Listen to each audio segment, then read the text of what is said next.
Good evening, students. Welcome to the session. Have you revised the PGBP question that we did in the last class?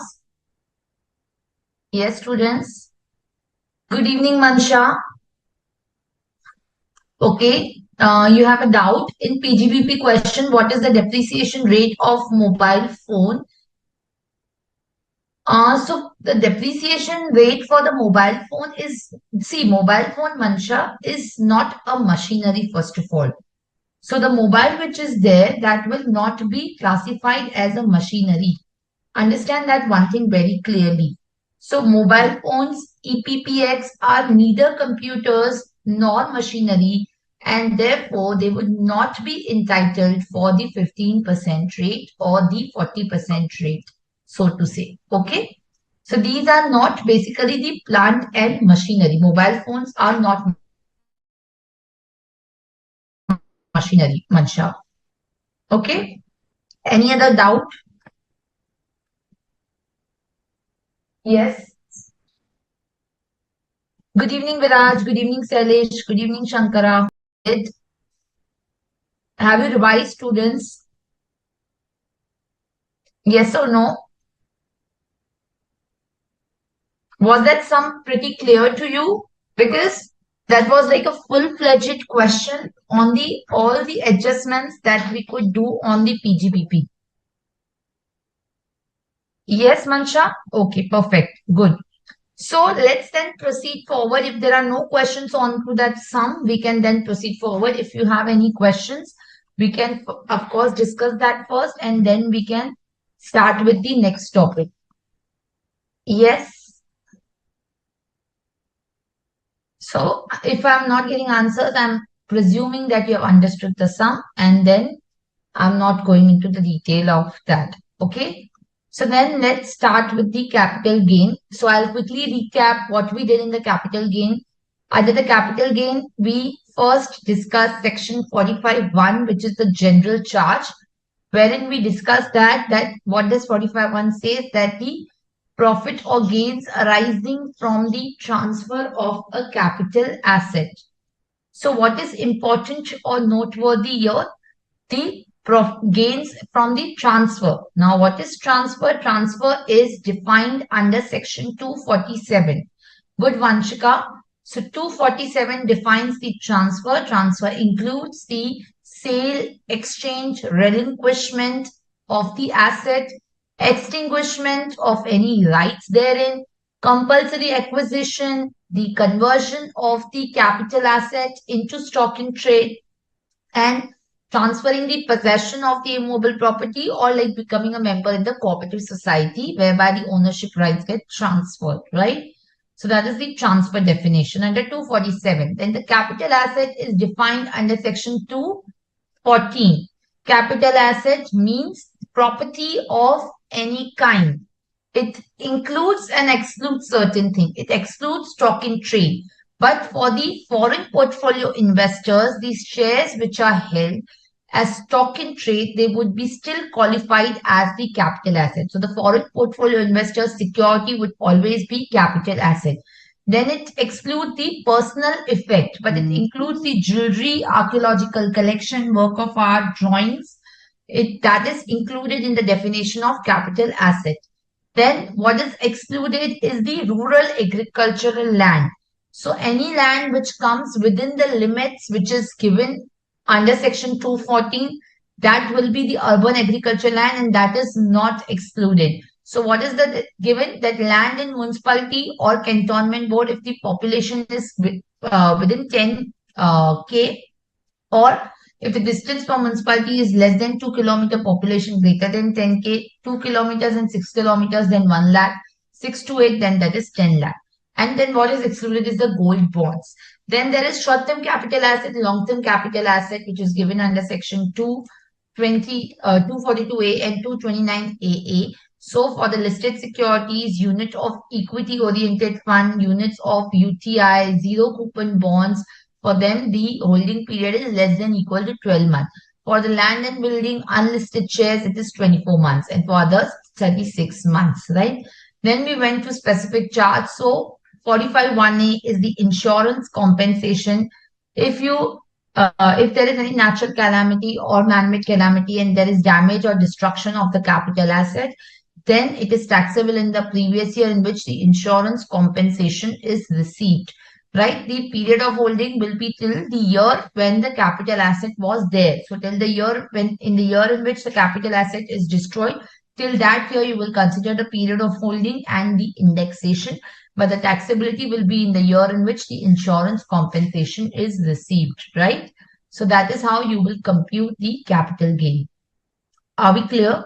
Good evening, Geeta. Yes. So now we move on towards the specific charge, which are so again the under 45 only. We are going to discuss the specific charge, right? Okay. So first was the insurance compensation received on the destruction of the capital asset. The next one is under 45 1A. So this was under 45 1. Then under 45, so this was under 45 1A. Then we have 45 1B. What is 45 1B? So section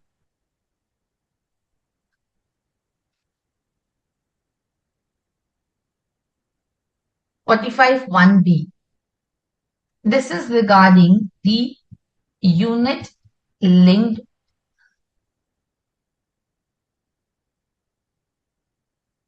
insurance policy receipts. Unit linked insurance policy receipts.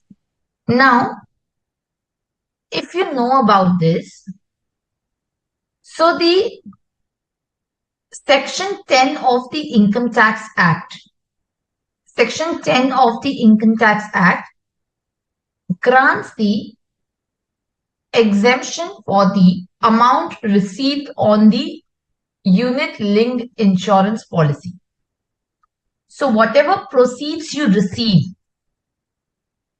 on the unit linked insurance policy, this is basically an insurance policy only, right? This is nothing else. So in respect of unit linked insurance policy, whatever consideration is received,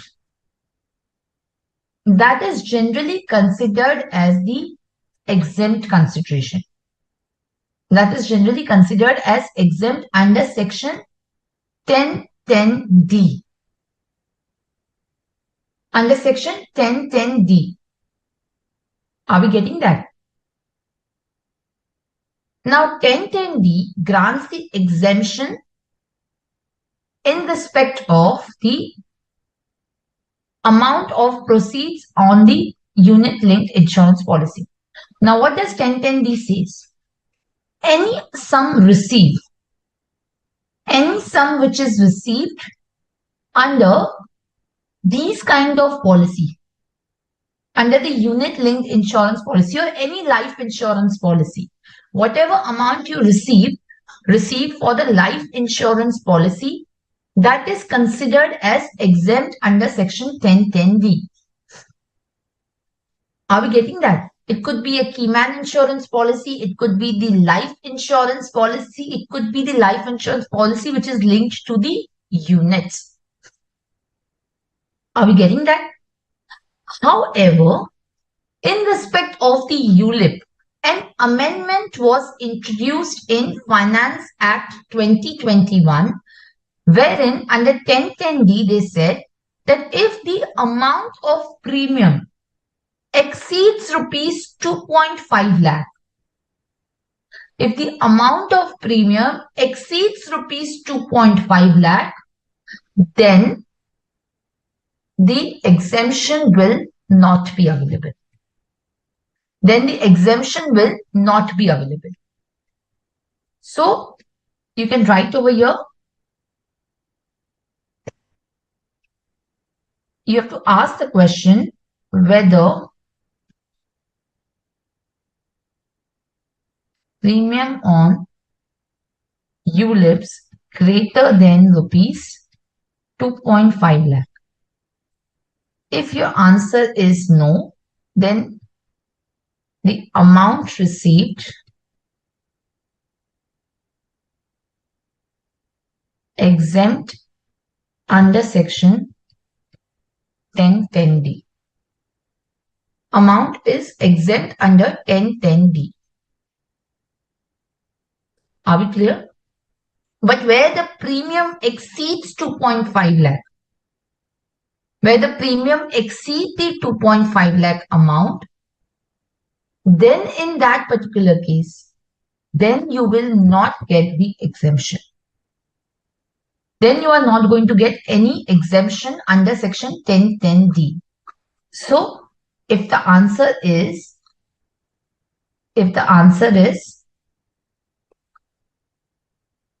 yes, then if you remember that 1010D, as I said, is only then up to rupees 2.5 lakh. 1010D would be only up to the 2.5 lakh. Beyond that, it will not be considered as the exempt. Are we getting that? Also, if you remember, in the capital asset definition, what did I write over here? ULIPs are considered as the capital asset where the exemption under 1010D is not applicable. So, when your ULIPs are, when the premium on ULIP is exceeding 2.5 lakh, then in that particular case, if the answer is yes, you can write here, no exemption under section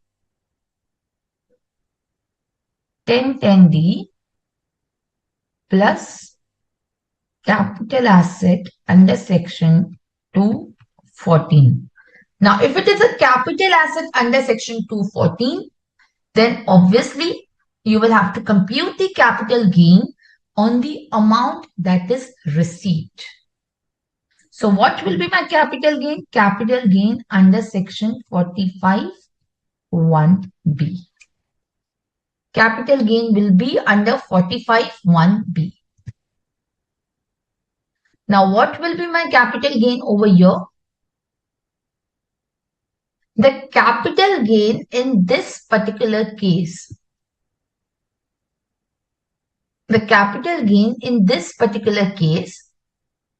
would be A minus B, where the amount is received for the first time.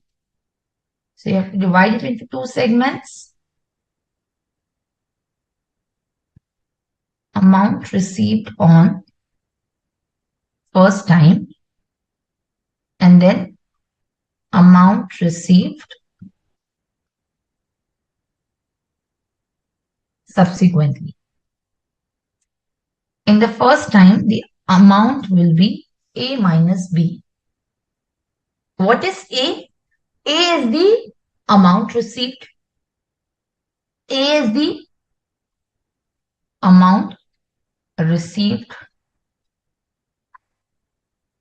right? And the B is the premium paid. B is the premium paid. Now this is if the amount is received for the first time under the ULIP. And if the amount is received again, like it is possible that we may have received the amount initially, then some amount later on, based on the maturity of that. So then it will be C minus D. So again, C is again the amount received, but excluding the amount that we have already taxed under A. Right? So C is the amount received after the receipt of A. So C will not include then A. You will not do the double counting. Right? So C is amount received excluding considered in A. And my D is again the premium paid, but excluding what I have considered in B. So very simple formula.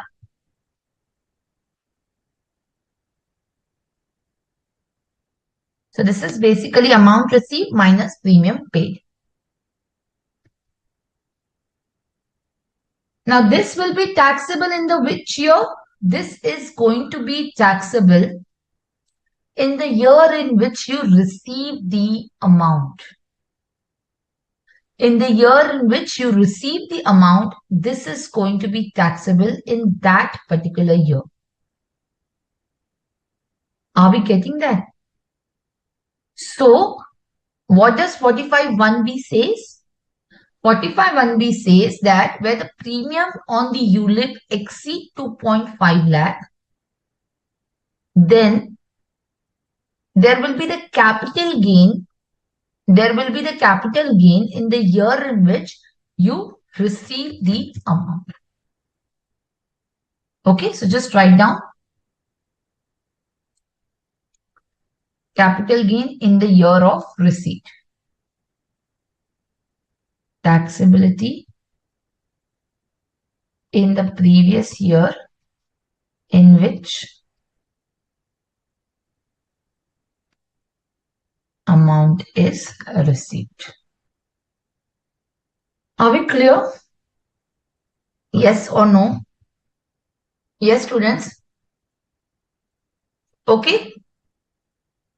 Yes, Vanshika, we would share the notes of the basics and the PGBP. Mansha, very good question. ULIPs are different from the insurance policy because these insurance policy are linked to the equity oriented funds.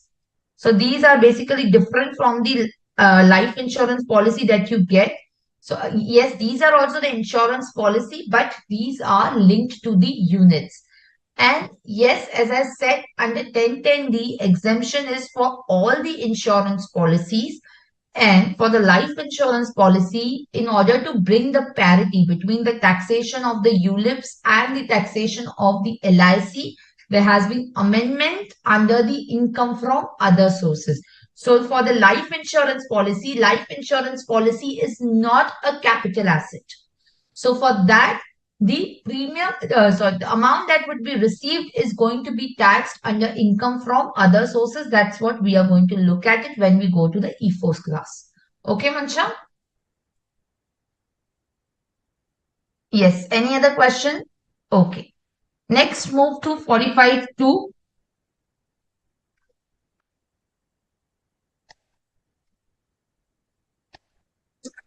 What is section 45(2)?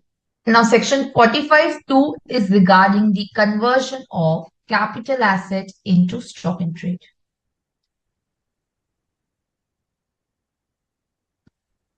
Conversion of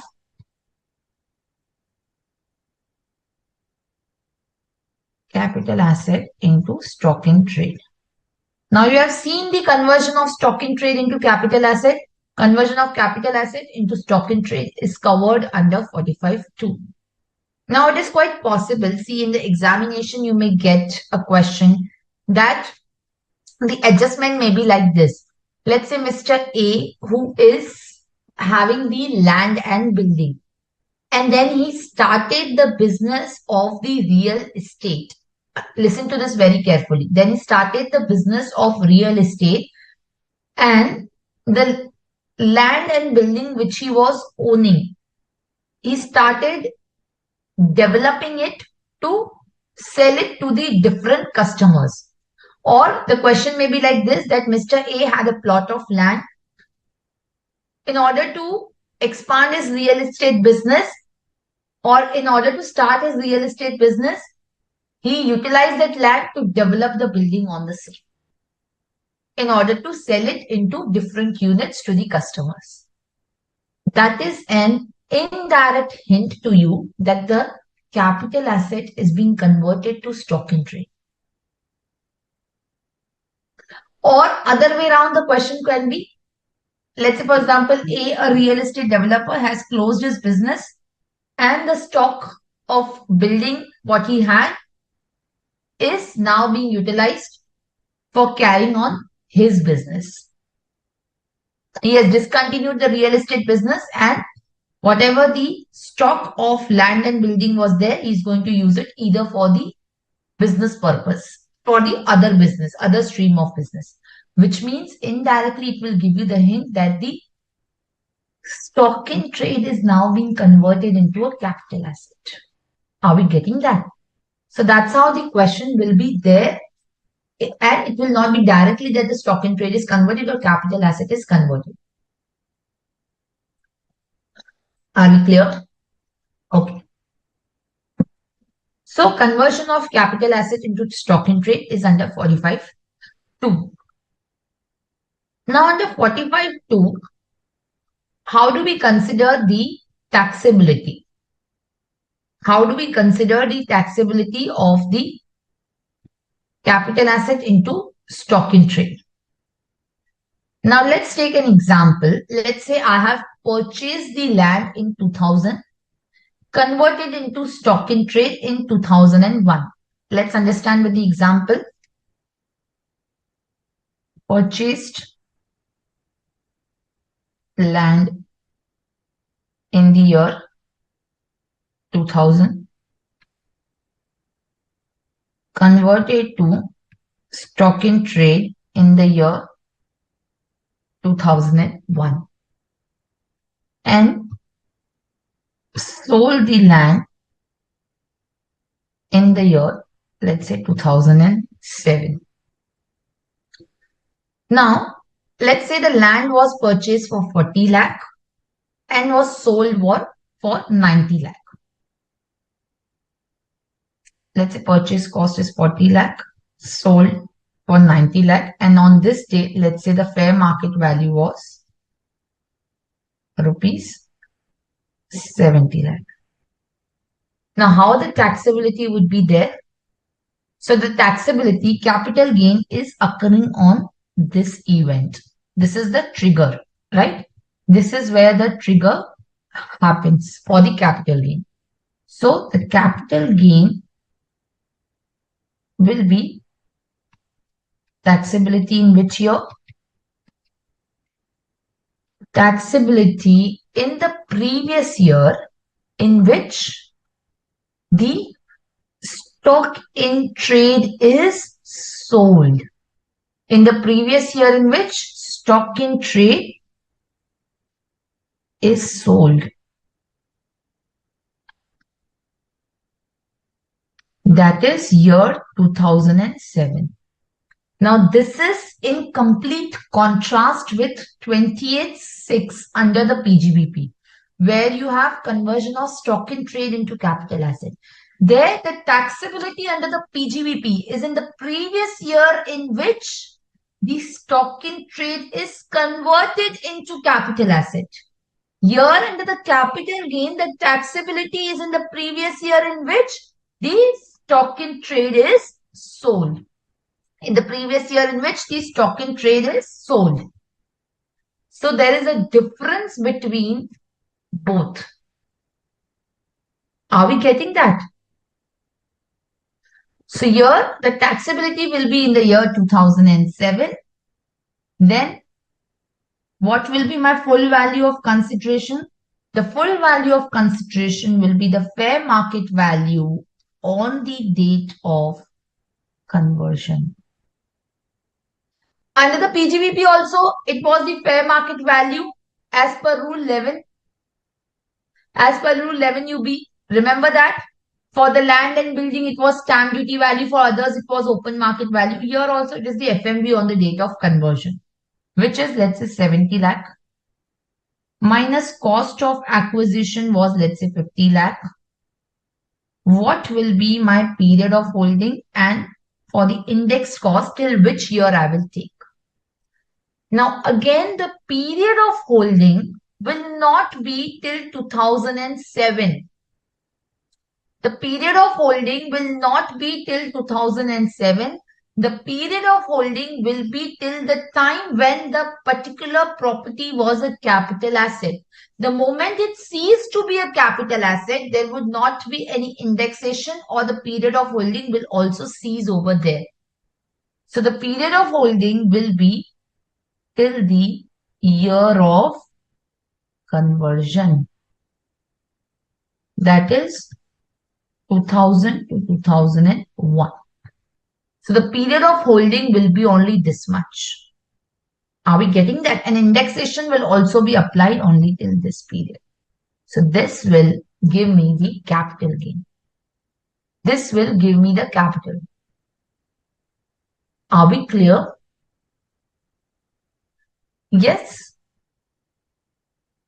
Now, once this is done, there will also be business income. There will be PGBP. There will be PGBP as well. Now, what will be my PGBP? What will be my PGBP?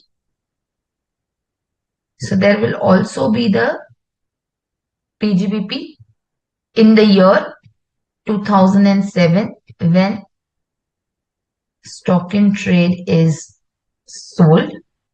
So that will be my sale consideration, which is going to be 90 lakh minus cost, minus purchase cost. Now, what will be this cost? What will be this cost? So for the purpose of the PGBP calculation, my FMV, which has been taxed here, that will be my cost. That will be my cost.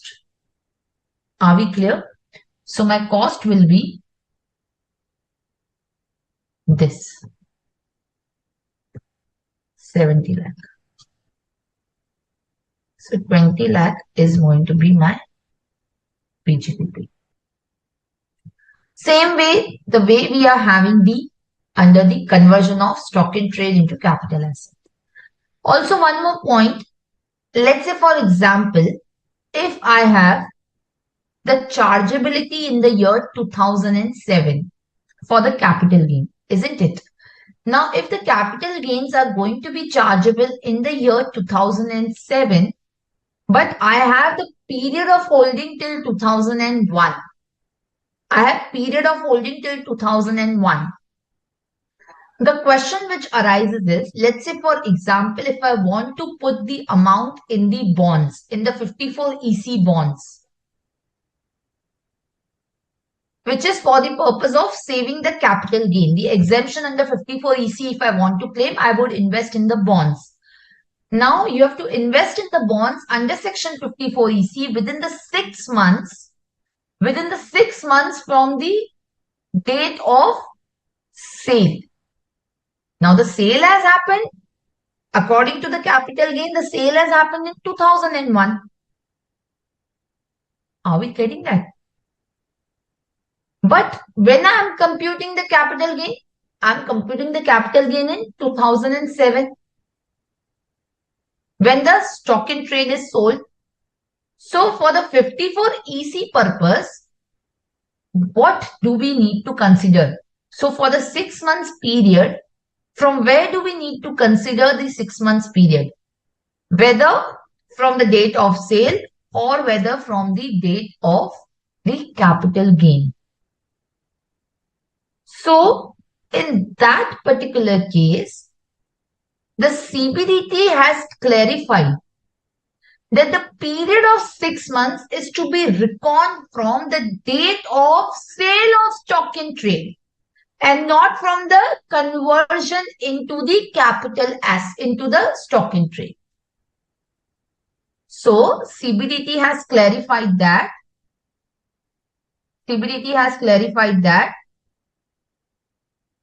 Sorry. CBDT has clarified that. Just write down.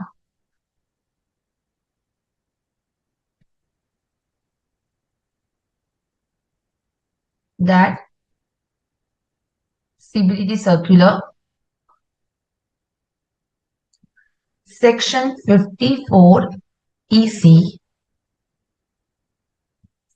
applies or section 54 EC, or you can write it like that, the period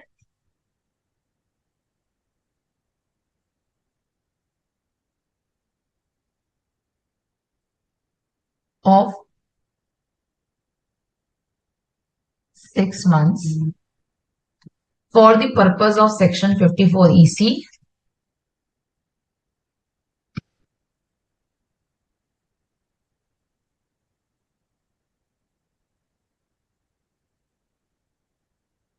to be reckoned from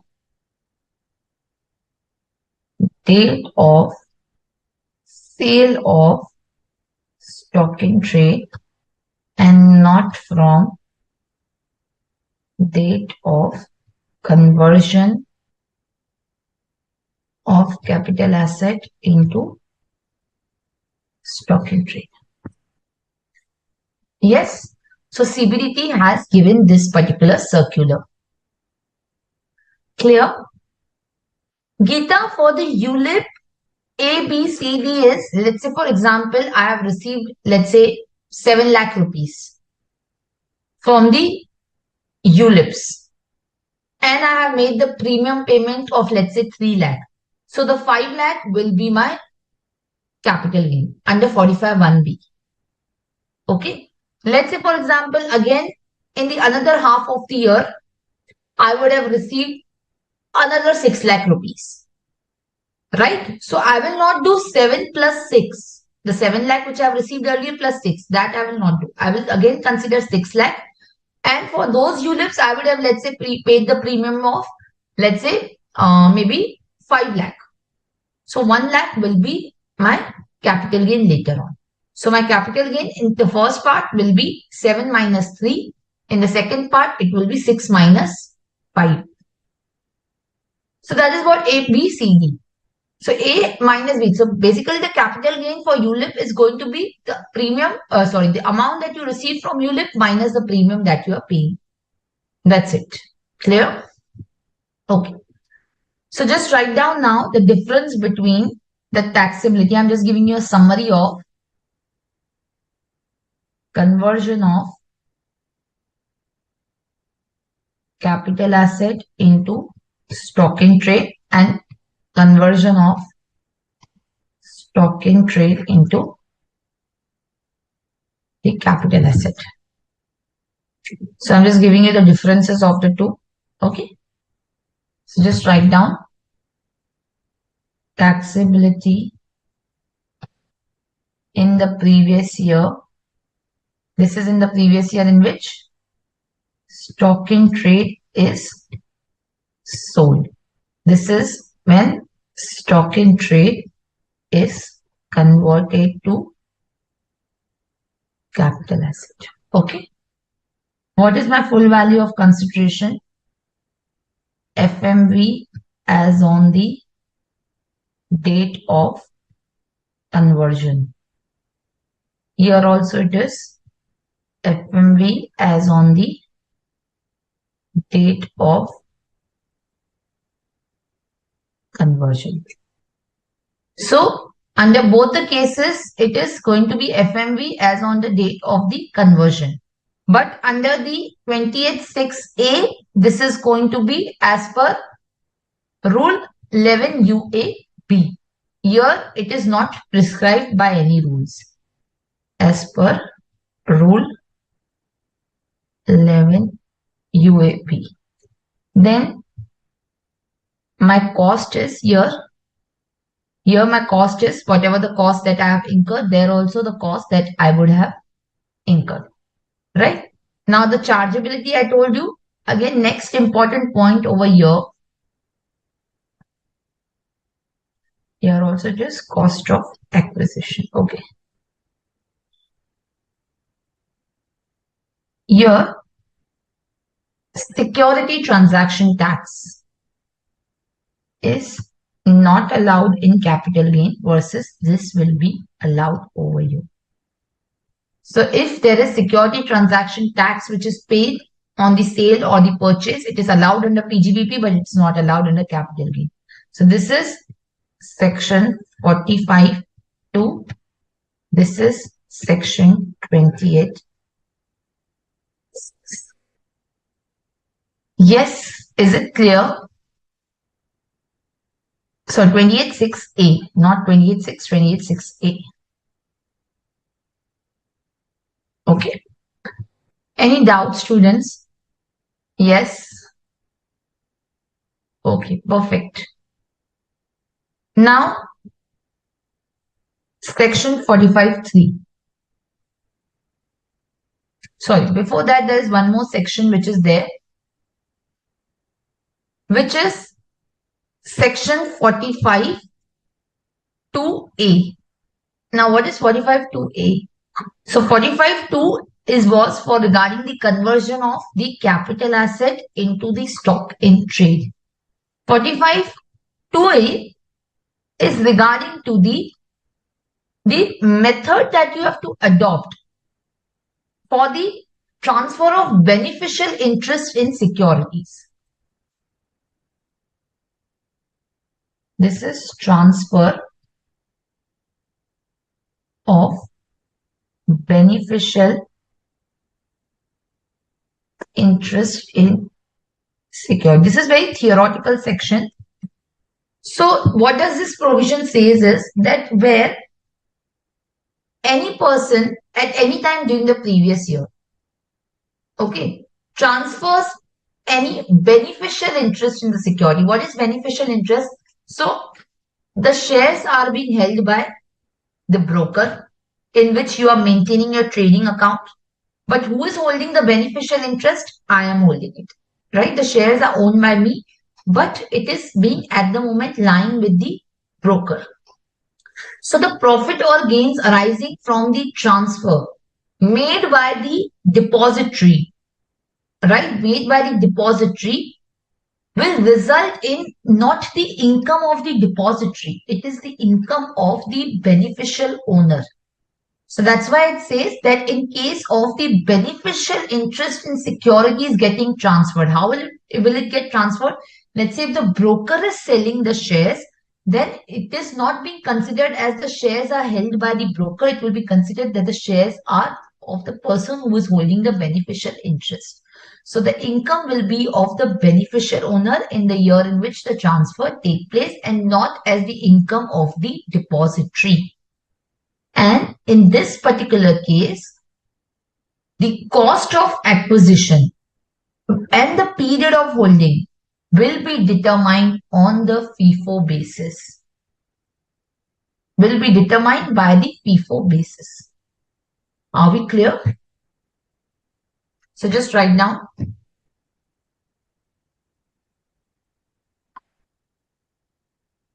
This is transfer of beneficial interest in securities. So income of shareholder, or you can write securities holder,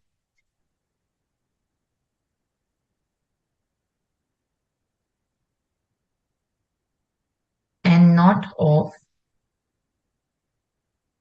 depository. Cost of acquisition and period of holding on FIFO basis. Fine. Next, move on to section 45.3. Section 45.3 is introduction of capital asset.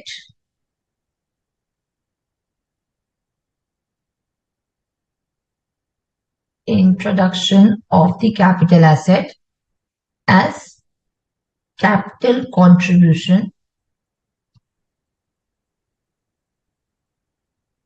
on the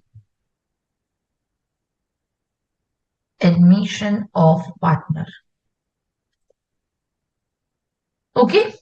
So where, let's say, for example, a partner of a firm or a member of AOP or BOI,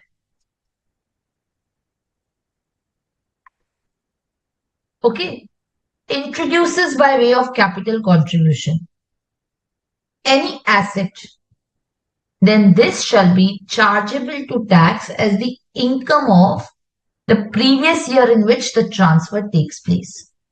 So this is going to be taxable, chargeability,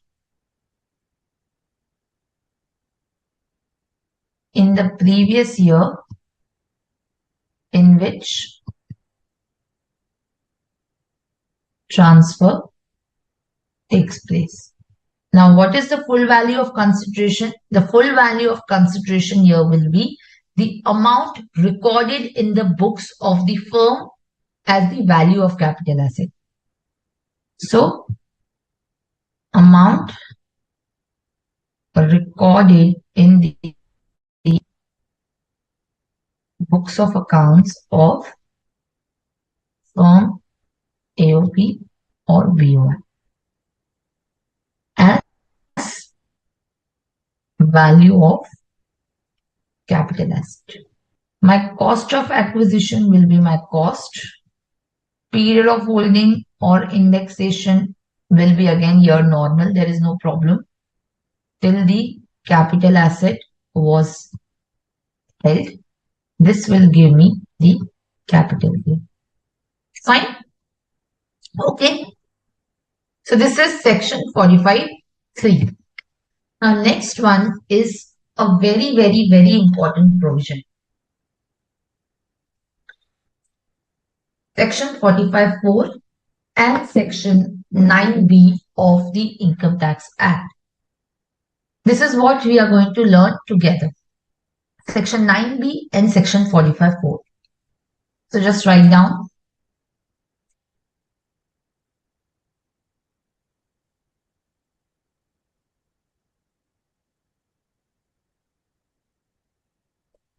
Now this is we are going to learn together. Plus we will also look at section 48(3) and rule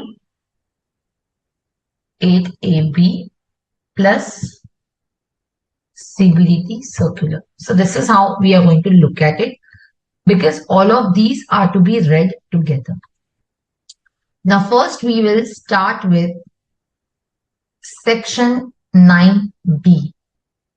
First we will start with section 9B. Okay, and then we will move on towards the rest of the provision. Fine.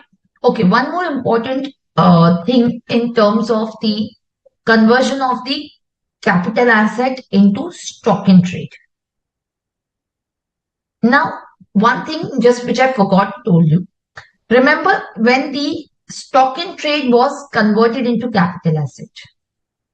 When the stock in trade was converted into the capital asset, at that point of time, when you are basically converting the stock into capital asset and now you want to charge the depreciation, then what did you do? What was the cost of acquisition for the purpose of the depreciation? The cost of the acquisition for the purpose of depreciation was the FMV as on the date of conversion. FMV as on the date of conversion. But in this case, when the stock in trade, when the capital asset is converted into stock in trade, there will not be any question, because then your stock will obviously not be eligible for depreciation. So this is just one point I wanted to highlight. Okay, let's move to section 9B now. Now section 9B, what does it read like? This is very, very, very important. Do not lose your focus even for a second, because this is going to be very complex and very, very important also at the same time. So section 9B says,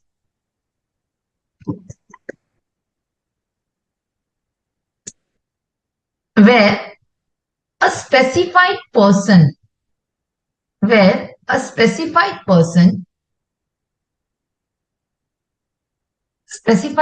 is whom? Specified person is partner or member of the firm or the AOP.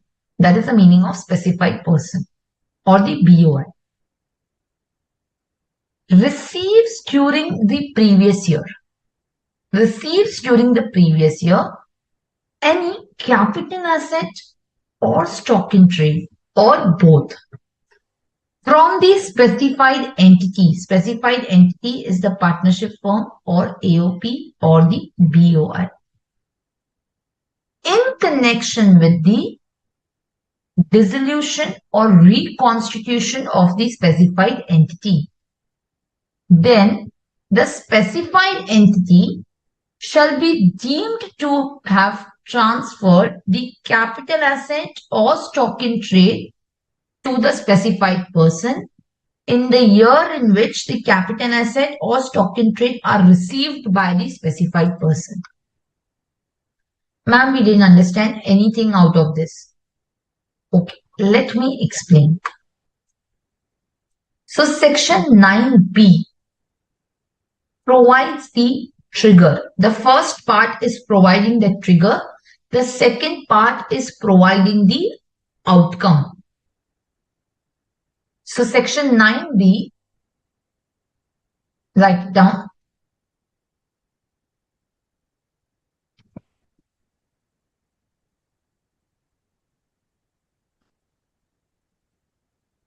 Section 9B is what?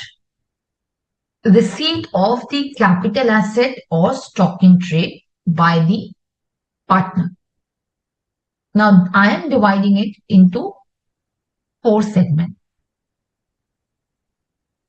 Section 9B, 1, the first part. I am writing it like that. This is providing the trigger for the applicability. When is section 9B applicable? What it says? Receipt of capital asset or the stock in trade. So whether it could be a capital asset or it can be a stock in trade or both. Receipt by whom? Receipt by partner or member. Received from whom? The partnership firm, AOP or the BOI. Right? In connection with reconstitution or dissolution. In connection with the reconstitution or the dissolution. So, what is the trigger? Trigger is receipt of capital asset or stock in trade by the partner or the member from the partnership firm or the AOP or BOI in connection with the reconstitution or dissolution. Right? In connection with the reconstitution or the dissolution. Now, if these triggers are satisfied, section 9B, 1, the second part will give me the outcome. What will be the outcome for this? What is the outcome for this? Yes. So the outcome for this is going to be that it will be deemed to be that the capital asset has been transferred by the specified entity to the specified person. So it will be deemed that the specified entity has transferred the capital asset or stock in trade to the partners or the members. Now, what does that imply?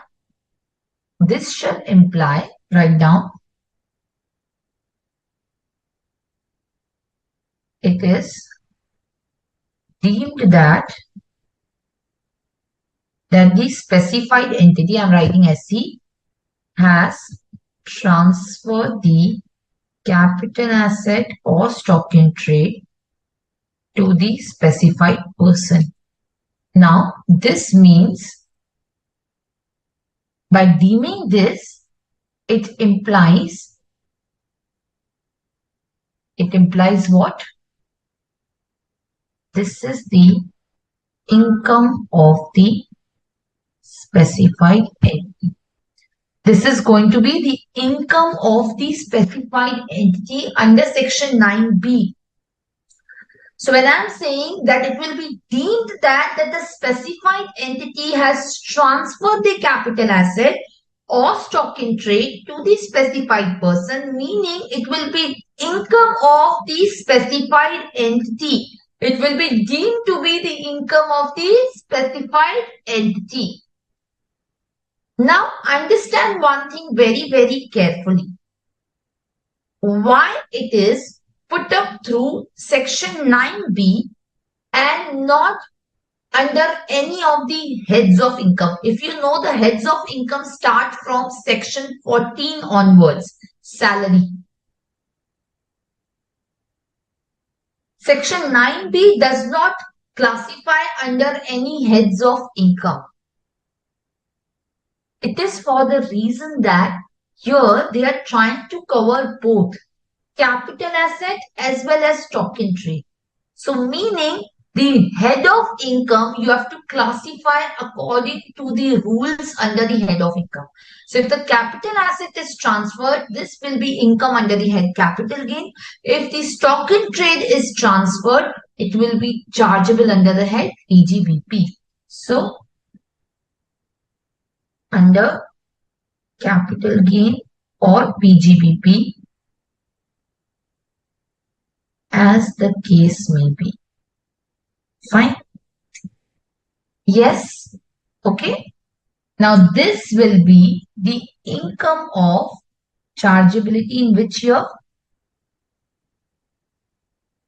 In the previous year in which capital asset or stock in trade is received by the specified person. Yes, now do you understand where a specified person receives any capital asset or stock in trade or both from a specified entity in connection with the dissolution or reconstitution of specified entity? This is the trigger. Then what is the outcome? It will be deemed that the specified entity has transferred the capital asset or stock in trade to the specified person, and it shall be chargeable to tax as the income of the year in which capital asset or stock in trade are received by the specified person. Are received by the specified person. Are we clear? Now what does 9B2 says?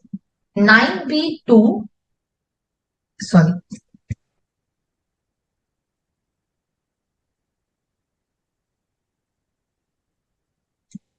9B2, 9B1 was a general provision. 9B2 is giving you the chargeability. 9B2 is giving you the chargeability. So what does it say?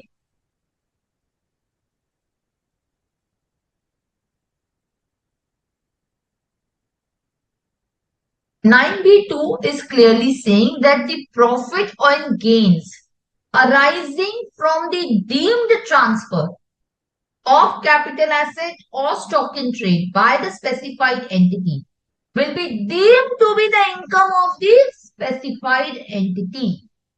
So, this is given by, as I said, the section 9B2. Right? This is given to me by section 9B2.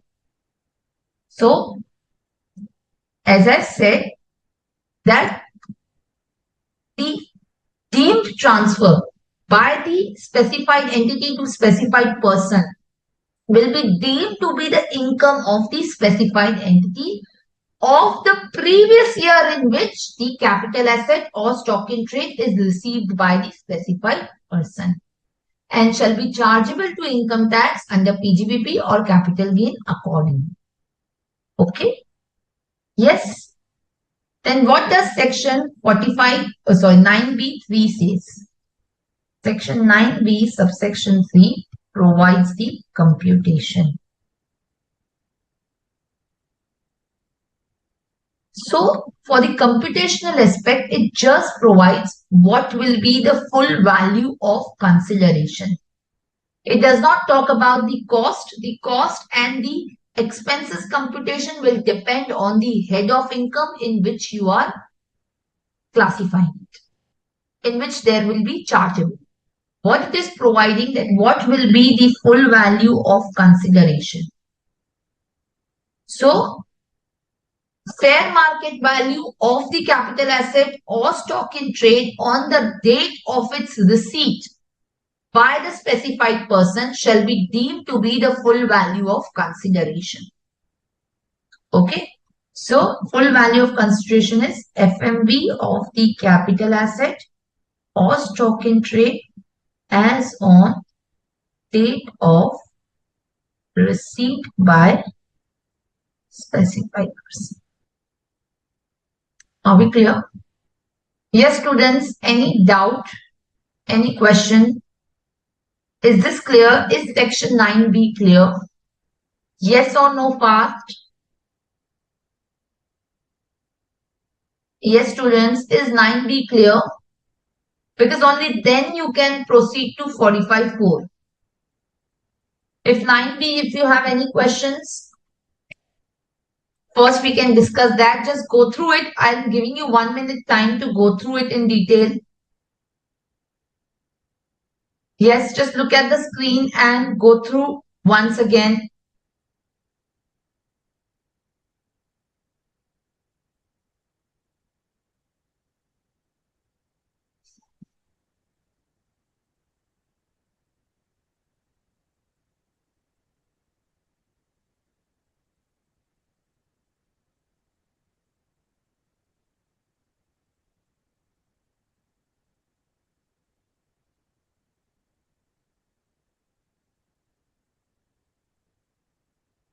Yes.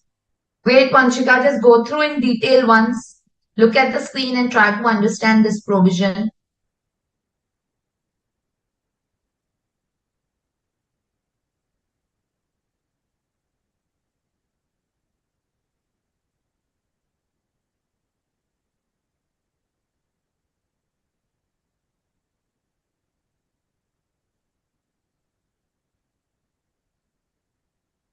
Okay? Perfect.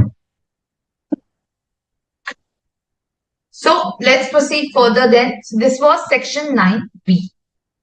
Now we move towards section 45.4.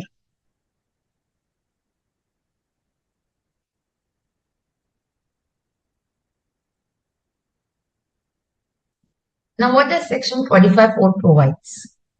Let's try and understand that. Now 45.4 says,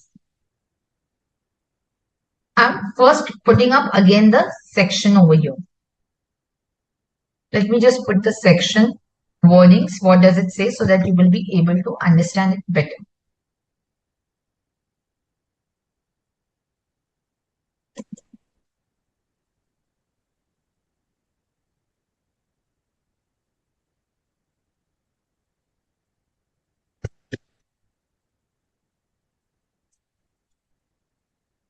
Yes. Notwithstanding anything contained in subsection 1, meaning it overrides the general charge, fine. That's why it's a specific charge, where a specified person receives during the previous year any money or capital asset or both. Here they are not talking about the stock in trade, which is very obvious because this is the head capital gain. Under capital gain, we obviously cannot include stock in trade. From capital asset, stock in trade is excluded from the definition of capital asset. So here they are talking only about the money or the capital asset. From a specified entity in connection with the reconstitution. Here we had reconstitution as well as dissolution. Under 45(4), you do not have dissolution, you only have the reconstitution. So, where a specified person receives any money or capital asset in connection with the reconstitution of the specified entity, then the profit or gains arising from the receipt shall be chargeable as the income under the head capital gain and shall be deemed to be the income of the specified entity in the previous year in which money or capital asset or both are received by the specified person. Ma'am, this looks like exactly 9B. So why two provisions the government has introduced? Why do you think government has introduced two provisions? 19B, then 45(4). Under 28, we did. So you may have, thought process that 9B is just creating charge, and then in order to have a specific section under the capital gain for the chargeability under the head capital gain, we have 45(4). You may be thinking like that. But then to counter you, while you did the PGBP, there was nothing like that in the PGBP. So for stock in trade, there should have been something in PGBP, isn't it? So let me explain.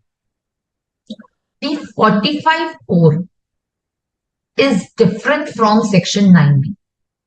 Section 9B, which was there, that is the income of the firm.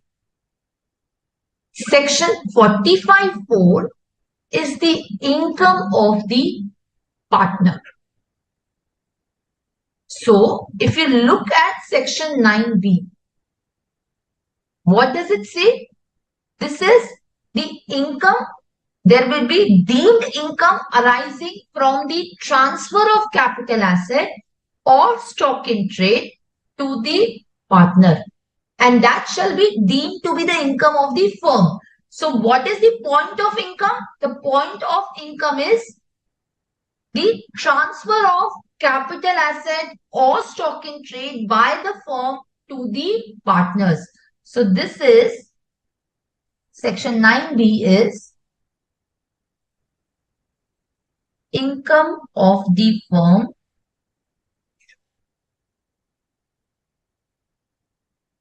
chargeable in the hands of firm. Whereas if you look at section 45(4), it says where a specified person receives during the previous year. Here also, ma'am, you said it's same thing, where a specified person receives during the previous year. Let me post both of these in front of each other. So this is my section 9B and this is my 45(4). Here, what is it written? Notwithstanding, that's fine. Where a specified person receives, here also it's the same thing, where a specified person receives during the previous year. Okay, during the previous year is receiving, where the partner or the member is receiving any money or capital asset. Here we have capital asset or stock in trade. Here, money is absent under 9B. Under 45(4), stock in trade is absent. Okay. They are receiving from the specified entity. In connection with the reconstitution of the specified entity, Here it is in connection with the dissolution or reconstitution of specified entity. So here dissolution is missing. Okay. Next line, read it carefully. Then any profit or gains arising from the receipt by the specified person. Whereas under 9b, what it says, then the specified entity shall be deemed to have transferred the capital asset or stock in trade. Meaning under 9b, the specified entity shall be deemed to have transferred the capital asset or stock in trade. So this is the income from transfer of capital asset by the specified entity to specified person. Whereas here, what does it say? It says the profit or gains arising from the receipt by the specified person. Profit or gains arising from the receipt. So this is the income of the partner and not the income of the firm under 45(4). Under 9b, that is the income of the firm. Under 45(4), this is the income of the partner. The profit or gains arising from the receipt by the specified person. So when I'm receiving the capital asset, I am receiving the capital asset in connection with terminating my sum of the rights on the relinquishment or extinguishment of some of my rights in the partnership firm. As a partner, I am receiving a capital asset or money because there was a reconstitution in which I had relinquished or extinguished my sum of the rights. So this is the income of the partner and not that of the firm. This is the income of the partner or the member. Is it clear?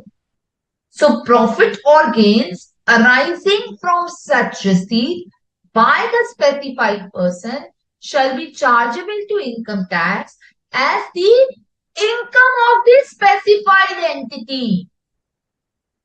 Meaning, this is income of the partner or the member, but this shall be chargeable to income tax as the income of the firm and shall be deemed to be the income of the specified entity.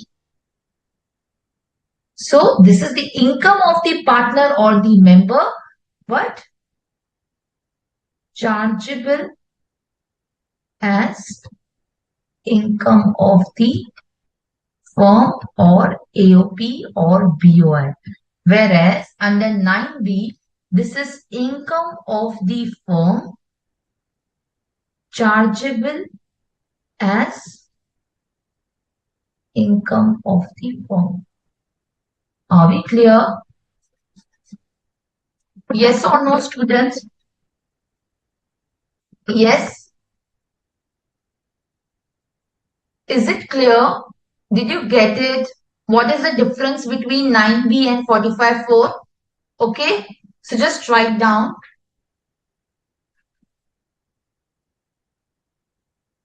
What is the trigger for 45(4)? The trigger for the 45(4) is receipt of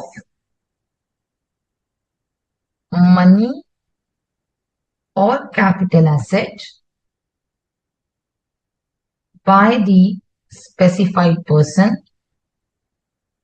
from the specified entity in connection with reconstitution of the specified entity. If this is the trigger, what is the outcome? The outcome is the capital gains of the specified person chargeable as income of the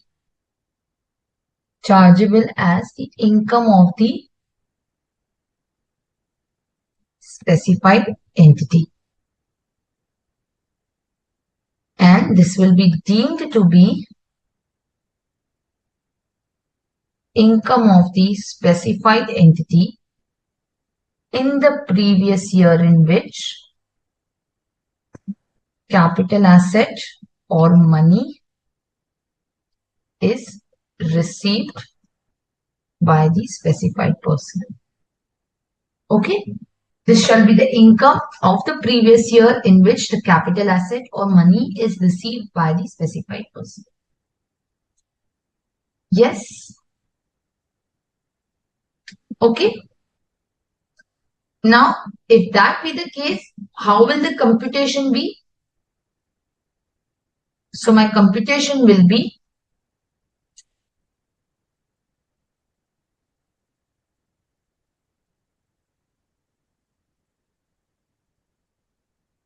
A is equal to B plus C minus D.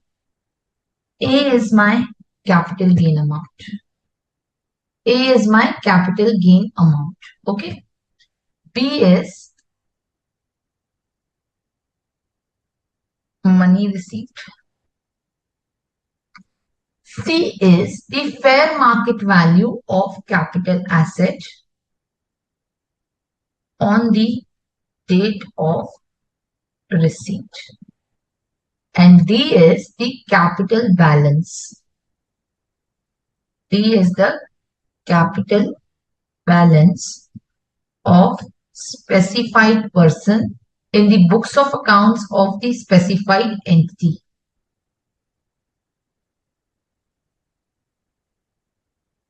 At the time of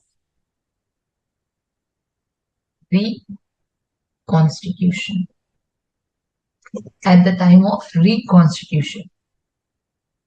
Now the capital balance which is there is to be calculated without taking into account any revaluation or the increase due to self-generated goodwill. So ignore increase due to revaluation or self-generated goodwill. Okay. Also, if let's say for example A is negative, then you cannot claim any losses under this. The A will become 0. So if A is negative, it will be considered as 0. Fine. Okay, it will be considered as 0. Fine. So there will be chargeability under both 9B as well as 45(4). So just write down the difference between the 9B and 45(4).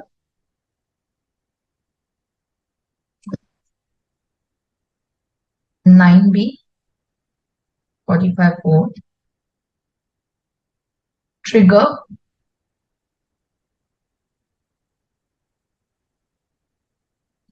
receipt of capital asset or stock in trade. Here you have receipt of money or capital asset. Okay, this is on reconstitution or dissolution. This is on reconstitution of the specified entity. This is income of firm. This is the income of the partner, or you can write specified person. This is specified entity. Then the computation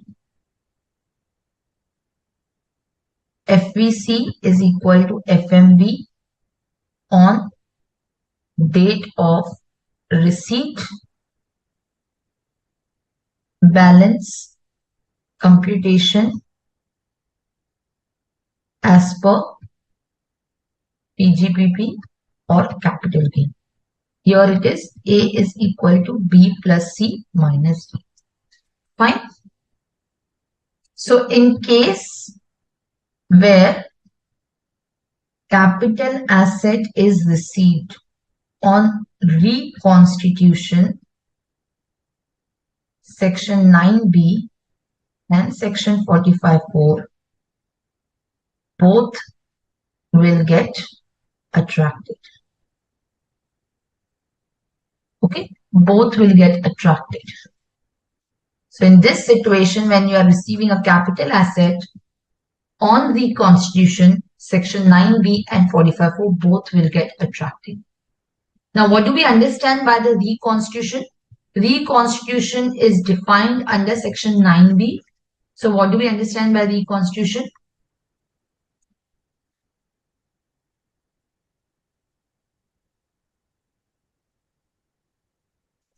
Reconstitution of the specified entity means what? Reconstitution means where partners retire, where the partners are retiring, when one or more new partners are added into the firm, admission of new partners. First one you can write retirement of partners.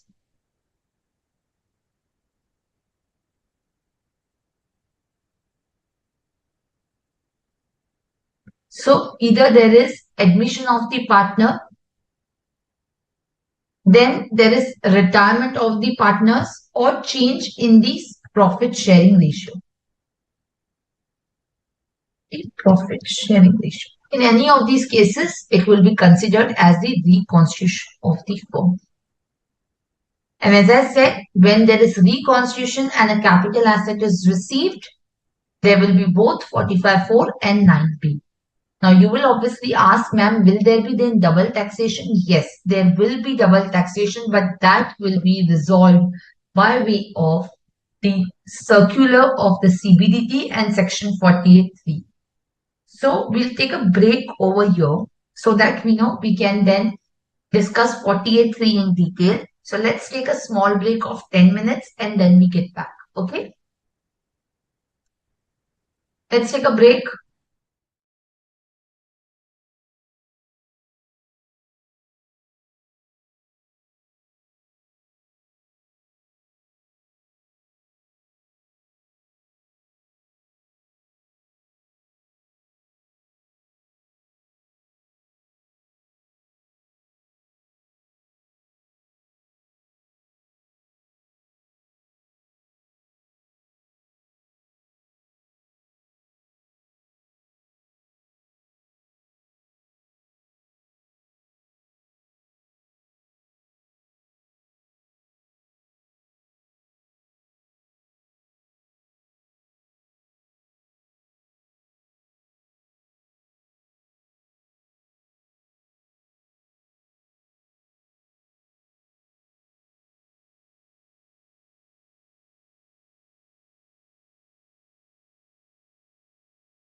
Okay, students. So now we start with the 48C.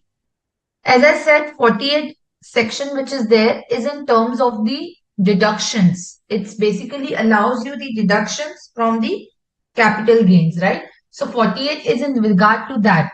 So now what section 48C says is, let's try and understand.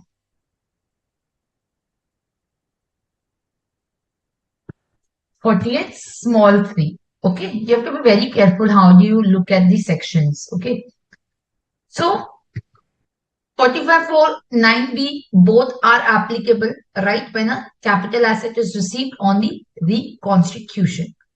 Okay, now let's have a look at, as I said, the 48.3 provision. 48.3, which is there, it talks about the deductions from the capital gain. Now, the in regard to the this uh, capital asset which is received, 48.3 provides that the value of capital asset or any money, okay, the value of capital asset or any money which is there, I'm just copy pasting over here the section provision.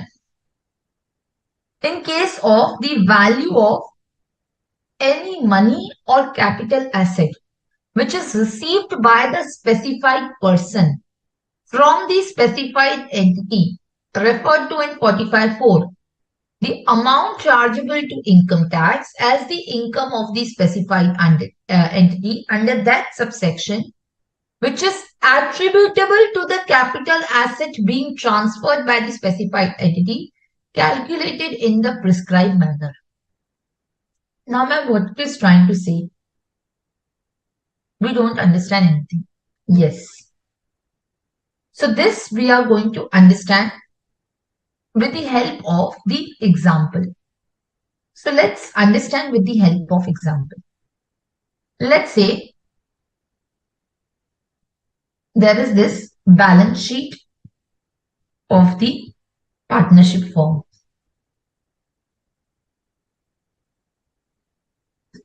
Let's say there is balance sheet of the partnership firm in which there are two partners A and B, and partner C is being admitted at the moment. Okay, so let's say there are two partners A and B. Their capital balance is 10. There is land of rupees 20 which is there. Now a new partner C is admitted to the firm. Now, in this connection, there is the reconstitution of the firm. Also, at the same time, A is retiring. So, let's say the A is retiring. Now, there is the reconstitution of the firm which is happening. Now, on the retirement of Mr. A, the cash is being paid to Mr. A. The cash will be paid after the revaluation is done. Partnership accounts, IPCC. Whenever there was reconstitution of the firm, we used to revalue the assets and then distribute the excess amount to the outgoing partner. Remember? So here, let's say the FMV of the land is, let's say the FMV of the land is, let's say 200. Let's say the FMV of land is 200.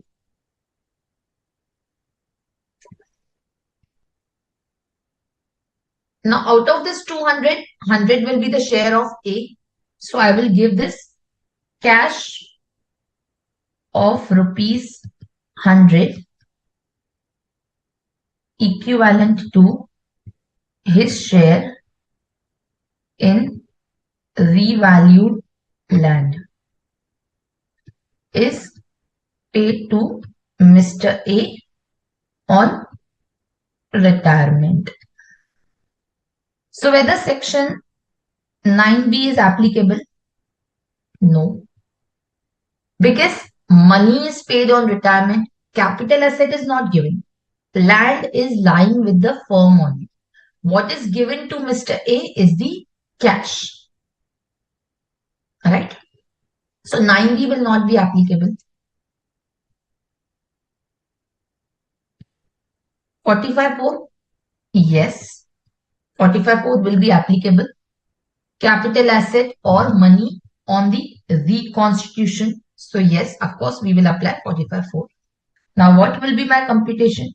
A will be equal to 100 plus capital asset is not received, which is 0, minus D, which is the capital balance. Alright? So I'm receiving the capital balance.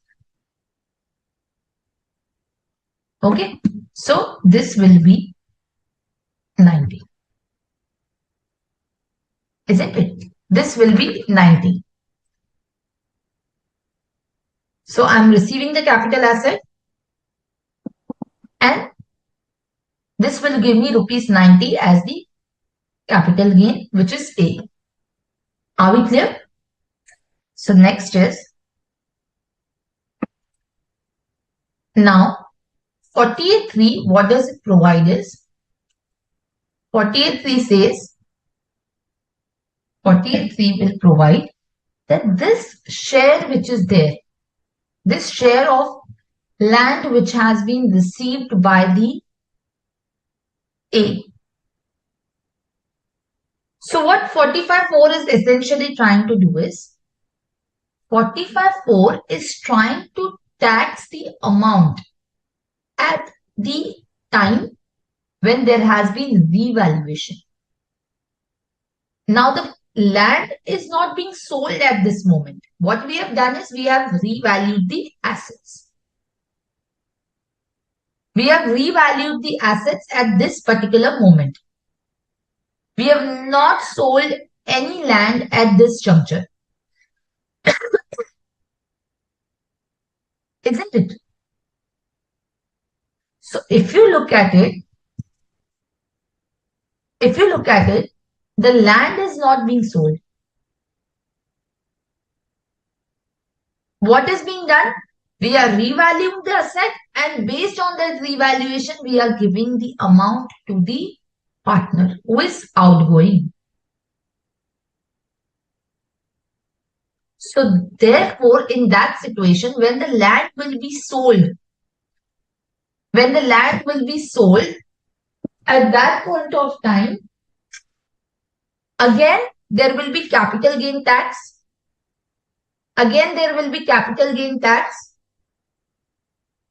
So, in order to avoid that double taxation, see today, when the land has been revalued, I am taxing 100. Now, tomorrow land may be actually sold. At that time also, I will tax. Now, let's say the land is sold for 300 rupees. So, again, I will tax that 300. And now also I have taxed this 100 rupees, which is the share of A. So therefore, in that situation, I am double taxing the amount of land. In order to avoid that, 48.3, what does it provide is, 48.3 says simple thing, that look, when you sell the land,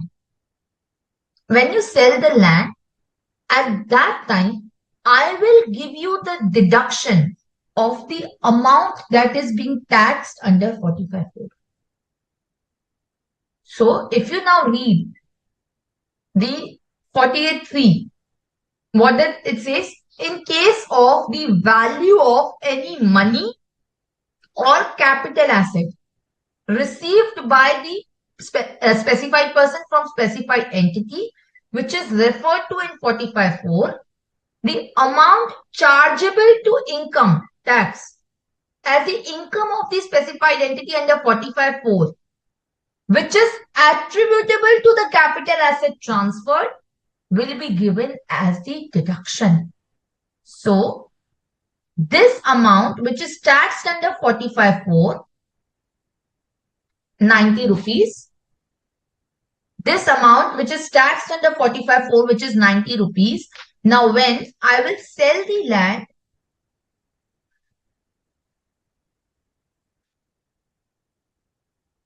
let's say 250. So at that time, my full value of consideration will be 250 less cost of acquisition, let's say 20. This will give me, let's say I'm not considering at the moment the index cost. This is going to be, let's say 230 less amount taxed under section 45(4), which is this. So this will give me the capital gains of 140.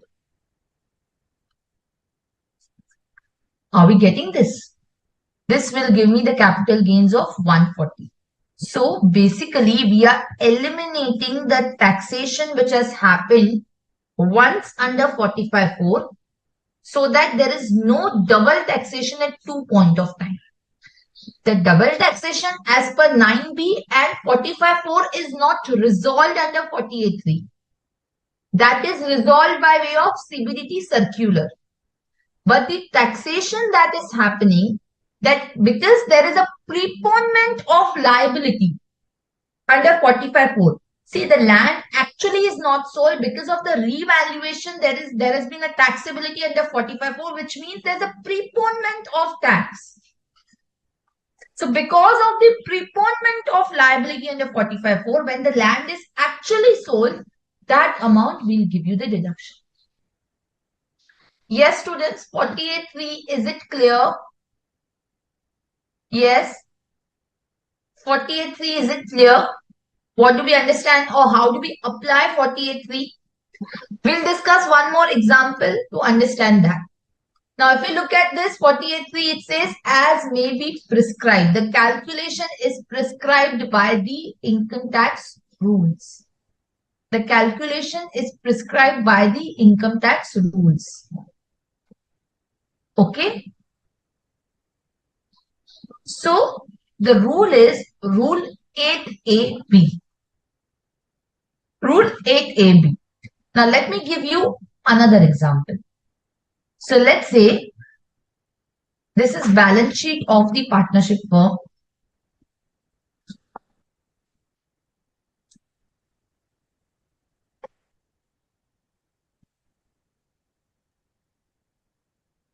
Let's say this is balance sheet of the partnership firm.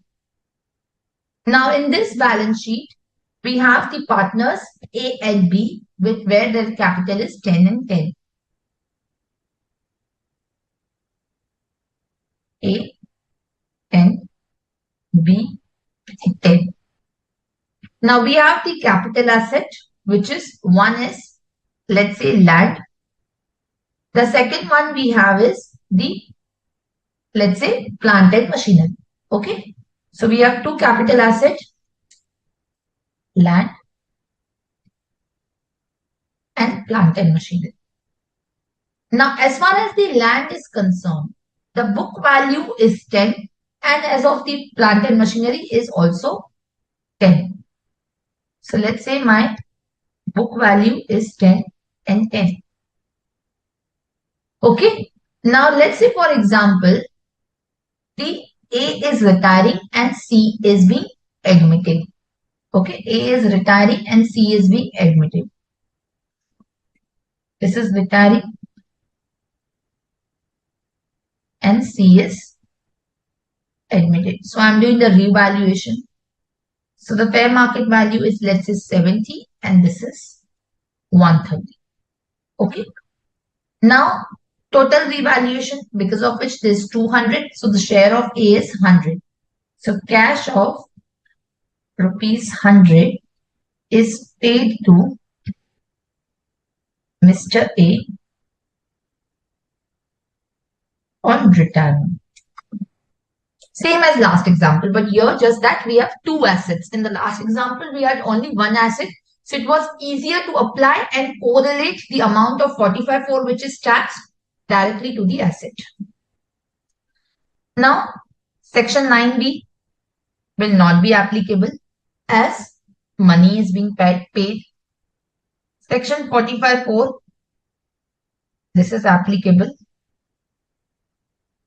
So my A will be equal to 100 plus 0 minus 10. So this will give me 90. Right now, in the earlier example, since there was one capital asset, you could attribute the amount to the capital asset very easily.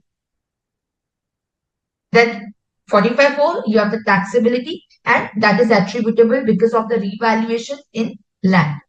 So there was easy correlation. The entire amount was attributed to land. But here you have two assets. So how do you attribute that? So for that, rule 8AB gives you the answer. Because if you look at 48.3, it says calculated in the manner prescribed. Calculated in the prescribed manner. The prescribed manner is rule 8AB. Rule 8AB prescribe the rules for calculating 48.3. Now, what does rule 8AB provides? Now, rule 8AB provides that where the value of the money and the fair market value of the capital asset which is received by the partner, which is charged under 45.4, that is A amount A which is charged under 45.4, relates to the revaluation of any capital asset. So the amount which is charged under 45.4 is arising because of the revaluation of any capital asset. So essentially, if you look at it, why this cash distribution has happened? Because there was revaluation of the share of the partner A. Then the amount which is attributable to that capital asset of the specified entity, how that amount has to be arrived. So that amount, this 45.4 will be attributed between the different assets in the proportion of the revaluation increase that has happened divided by the total increase due to the revaluation. Ma'am, we didn't understand. Let me make it simple for you. So what does rule 8AB says? That this 90 which is charged under section 45.4, this is on account of revaluation. This cash is paid. Right? Now, how do you attribute this 90? So this 90 will be attributed in land and plant and machinery both, because this is on account of revaluation of both. So how much is the revaluation which has happened? 60, 120. Total revaluation is 180. So this will be 90 into 60 divided by 180. This will be 90 into 120 divided by 1. So in the proportion of the revaluation that has happened divided by the total increase due to revaluation, in that proportion you will allocate the amount. So 30 will be allocated to land and 60 will be allocated to the plant and machinery. Are we clear? Yes. Now when, let's say for example, the land is being sold. Let's say for example, now I'm selling off the land. So at that time, I will only reduce 30, and at the time when I'm selling the plant and machinery, I will reduce 60. So let's say land sold for rupees 200. So full value of consideration 200 minus cost. Let's say it is same as the indexed cost only. It is 10 less 48.3 read with rule 8AB. This is going to be 30.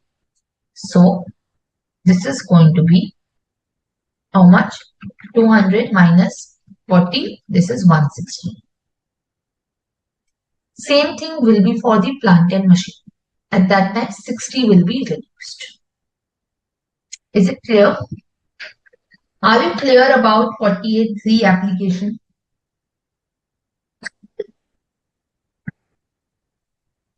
Yes, students. Yes, Prerna, I will repeat it. So 48.3 is giving you the deduction for the amount which has already been taxed under 45.4 on account of the revaluation of asset that is happening.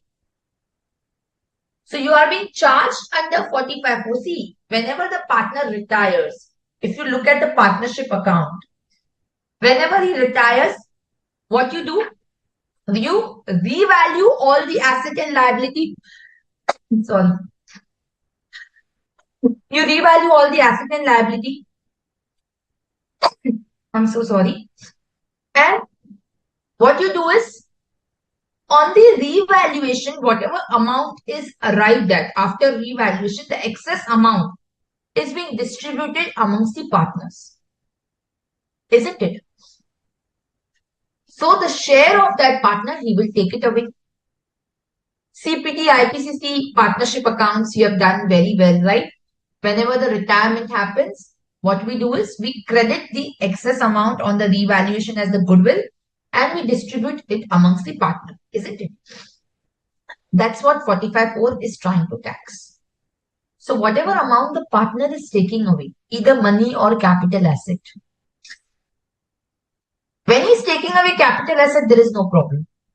It is when he is taking up the money and that money is being taken up because of the revaluation of asset. Now the asset has not been sold. It is because of the revaluation there is a taxability under 45.4. Now when that revaluation is being done, you are taxing the firm. When the asset will be sold later on, that time also you will tax the firm. So in order to avoid that double tax, under 45.4, whatever amount is being taxed, when you will sell the asset in the later year, you will get the deduction of 48.3, which says, what is 48.3? The amount attributable to that asset, which is charged under 45.4, will be given to you as deduction. It will not be given in this year. When the asset is sold, in that year you will get the deduction.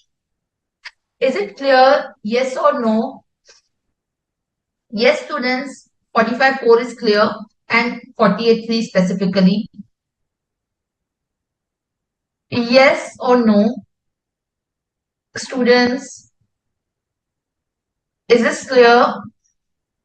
This is very complex provision and that's why it is very important to revise and be attentive over here.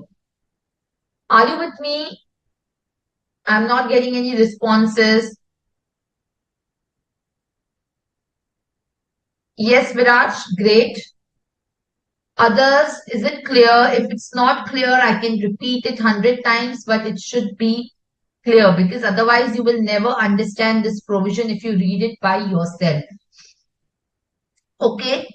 So please be responsive and stay with me. Okay? Good, Mohammed. Okay, Mancha, you're trying to understand? Okay. So, Mancha, I'm repeating once more for the benefit of all those who have not understood. I do not see any problem because it is difficult provision, difficult to comprehend. So, unless you understand it properly, there will be obviously confusion. Yes, Prerna, no worries. I will again repeat it. All of us, yes, attention over here. Okay. 9B says what? Capital asset is received or stock in trade is received by the specified person from the specified entity that will be deemed to be the transfer by the firm to the partner and will be deemed to be the income of the firm in the year in which the capital asset or stock in trade is received. chargeable under the head PGBP or capital gain as the case may be. 9B is clear. 45.4 says what? Capital asset or the money is received on the reconstitution of the firm by the partner. Then the profit or gains on the receipt of the capital asset or the money. Profit and gains on the receipt of the capital asset or the money will be deemed to be the income of the firm in the year in which capital asset or money is received. This is the income of the partner, but the liability is shifted to whom? To the firm under 45.4. Under 9B, it is on dissolution plus reconstitution. Here it is on only reconstitution. So 45.4 shifts the liability of the partner to the firm. It is the income of whom? It is the income of the partner. The partner is retiring from the firm. He is relinquishing his rights. In connection with that, he is receiving the capital asset. So the income that is arising is the income of the partner. But it is deemed to be the income of the firm. It is deemed to be the income of the firm and it will be taxable in the year in which capital asset is received or the money is received. This much clear? 45.4 9B. Right? This much clear? Now, if you look at 45.4, what happens is whenever the partner retires,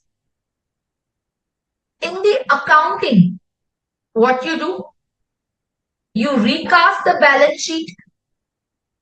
See, whenever the partner will retire, he will obviously take away something, na? He is not going to go empty-handed. He has worked for so many years. So obviously, he is going to take away whatever his share would be in the firm. Right? So you will recast the balance sheet. Now, the balance sheet was on the book value. Now, when somebody is retiring or when somebody is coming in, what you usually do? You will do the valuation as per the fair market value. You will consider the fair market value of assets so that whatever surplus comes up, the retiring partner will take his share in that. So see, the land has increased its value from 20 to 200. Plant and machinery has increased in its value. So obviously the partner will want that increase in the valuation. That's what he is taking. He is not taking away the asset at the moment. He is taking away the cash equivalent of the revaluation. He is saying you keep the asset in the firm. But whatever revaluation has happened, just give me that. So he's taking the cash. So 45.4 is saying if you are taking the cash, we will tax you under 45.4. Right? Now the asset is with whom? Asset is with the firm. Firm has not sold the asset. The firm still has the asset. What the partner is taking is the cash on account of the revaluation that has happened in the firm. Right? Now, when you are taking away that asset, when you are taking away that cash on account of the revaluation, 45.4 is taxing today, even though the asset is not transferred. Now, asset may be transferred in some later year. Quite possible. Isn't it? Asset may be transferred in some later year also. So again, at that point of time, the asset will be transferred at the market value. So we will again tax the partnership firm on the actual gain which will happen at that point of time. Right? So that shall in fact result in double taxation. Because once when there was revaluation, at that time you taxed under 45.4. Again, when there is sale of asset, again you are taxing it. So what does the provision says, 48.3 says, we will give you the deduction of the 45.4 that we have taxed earlier. We will give you the deduction of 45.4 that we have taxed earlier now. And how will you give the deduction? The proportion of the 45.4. Let's say there would be 100 of assets in the partnership firm. How will you calculate what is the proportion of 45.4 that is taxed, will be distributed or will be allocated in different assets? So 45.4, the taxation has happened because the partner has received on account of revaluation. So whatever amount has been increased in each asset on account of revaluation divided by total increase in the assets on account of revaluation, in that proportion, you distribute 45.4. So when each and every asset will be sold, that portion of 45.4 will be allowed to you as deduction. Yes, now is it clear? Yes, students. All of you, now is it understood very well? Yes or no? Yes, because this is the most difficult part that is there. Yes, Prerna? Very good.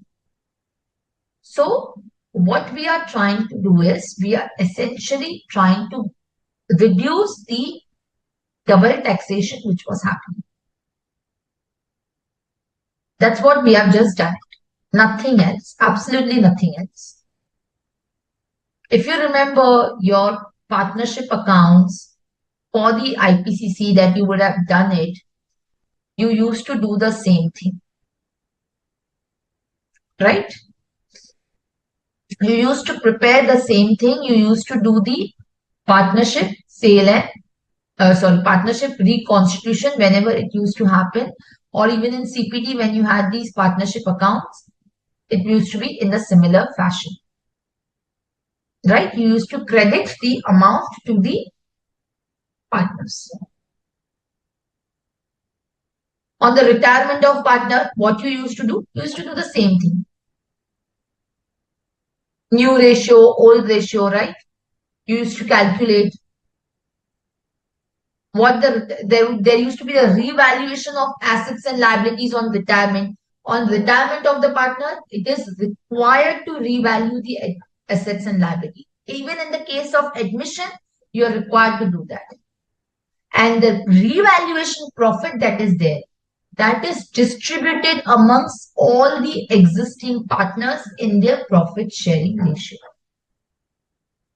Isn't it?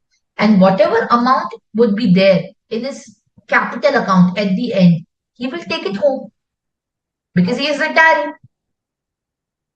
He is retiring, so he will take it home. So what you used to do? You used to do revaluation account to the partner's capital account.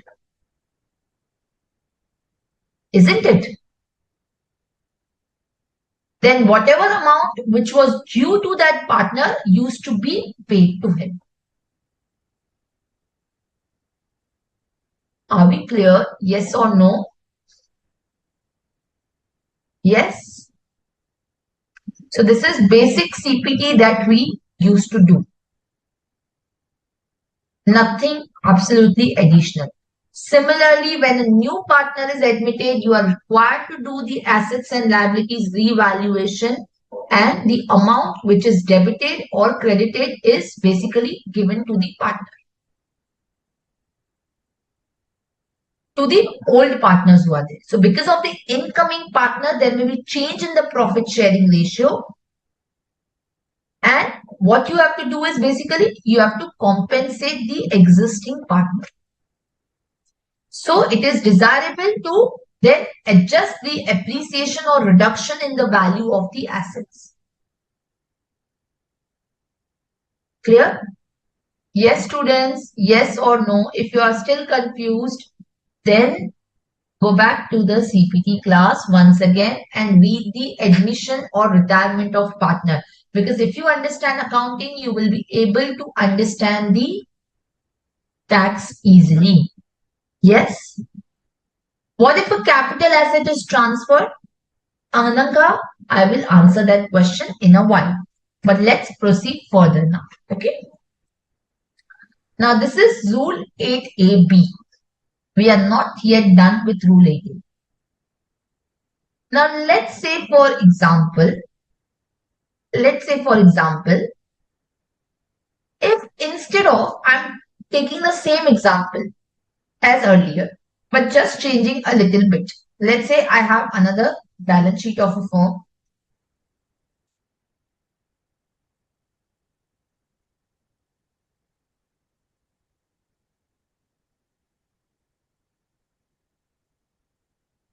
A and B, capital is 50-50. Now there are two assets. One is, let's say, land, which was earlier. Second is, let's say, the stock in trade. Okay. Or let's say, I'm keeping both the assets. Let's say one is stock in trade. Another one is debtors. Another one is debtors. Again in the 50-50. Not land, but the stock in trade and debtors. Or let's make it 28. Let's make it 20 and 8. Now A is retiring. Okay. And C is admitted. So we are revaluing all the assets and the liabilities. We are revaluing all the assets and the liability. Now let's say the FMV of this is book value. The FMV of the stock in trade is 80. This remains 80 only. Now cash is paid to A, who is a retiring partner. Now the cash of how much is being paid to A? Let's say the cash of only his share in the revaluation. So the revaluation is to the extent of 60. So the cash is paid, which is, let's say, only 30.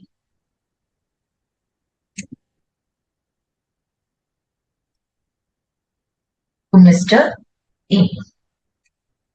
Now in this case, 9B not applicable as money is given. 45(4) will be applicable. So A will be equal to 30 plus 0 minus 50. Or let's make it, let's say 80. Instead of 50, let's make it, we are giving him 80. So here, how much is given to him? 30. Now whether this 30 which is there under 45(4) will be attributed to stock in trade and debtors.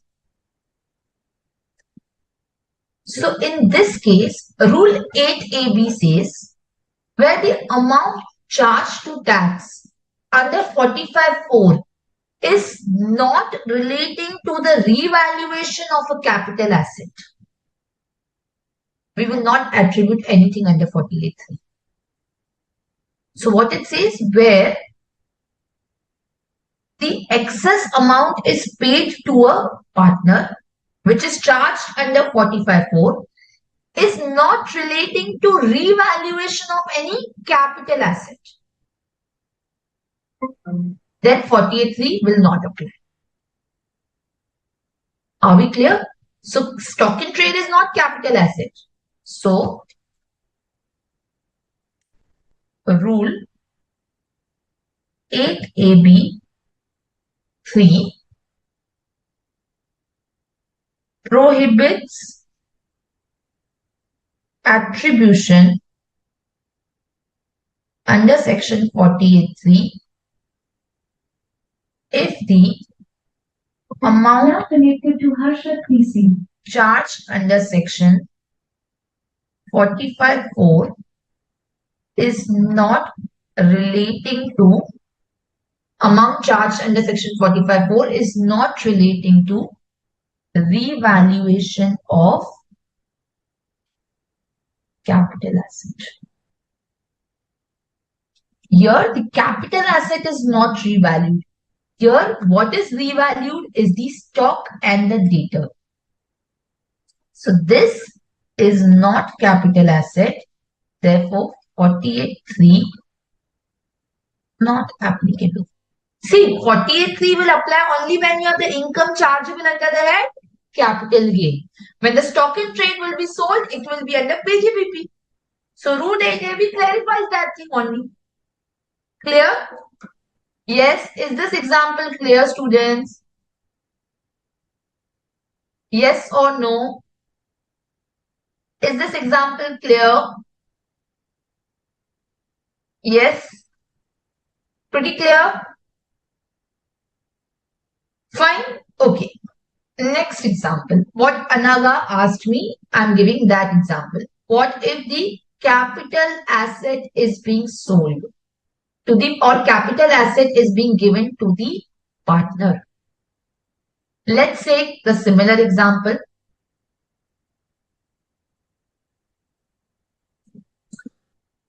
Let's prepare another balance sheet.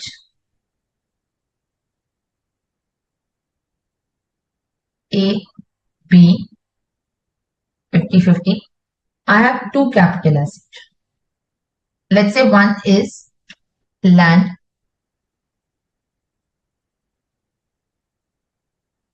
One is land. So I have land value, let's say rupees, the book value is 20, and another one is, let's say, other capital asset, I'm just writing, let's say 80. This is my book value. This A is retiring and C is admitted. So obviously we will revalue the balance sheet. Now let's say the value of the land is, let's say 80, and let's say the other asset is also revalued at 80.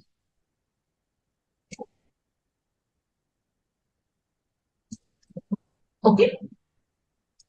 Now understand one thing very clearly. In this case, the capital asset X is getting transferred, or capital asset land is getting transferred.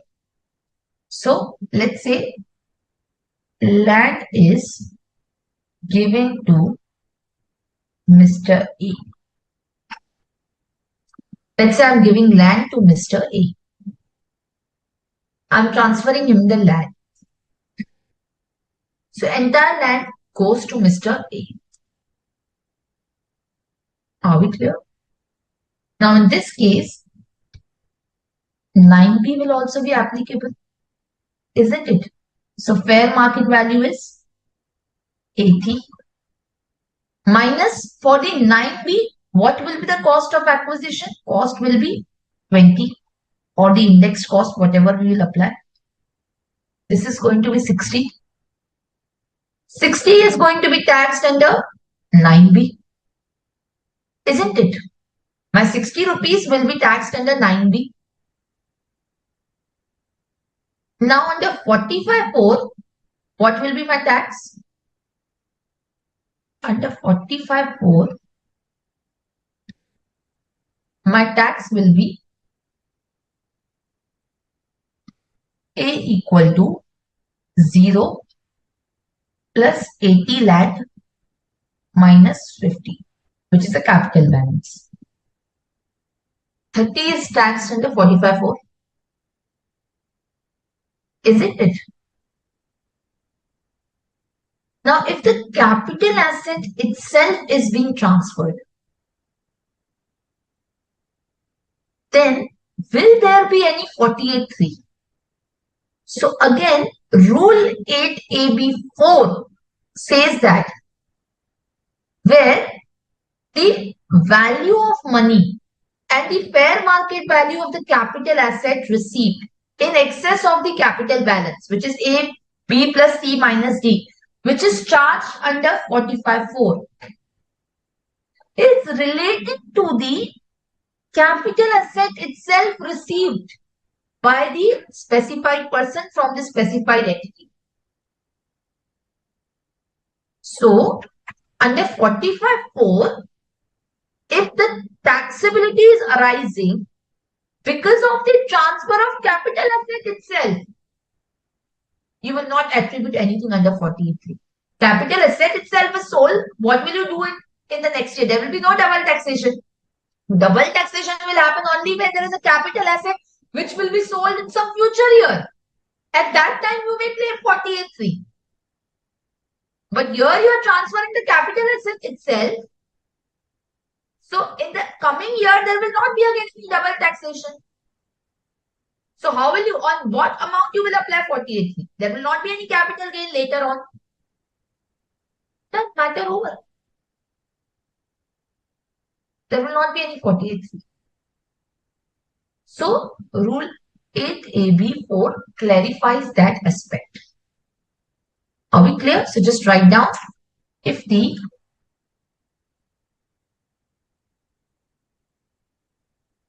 capital asset is transferred,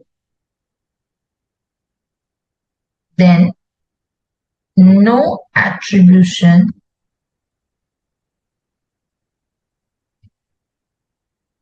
under section 48(3). This is as per rule 8AB4. So what does rule 8AB4 provides? That when the capital asset itself is transferred, we will not attribute anything. So the attribution will only happen when the money is being given and the amount which is charged to tax under 45(4) is attributable to a capital asset remaining with the specified entity, then you will attribute to the different capital asset in proportion of the revaluation that is happening. And when that asset will be sold, you will give the deduction under 48. Yes, students, is this clear? Yes or no?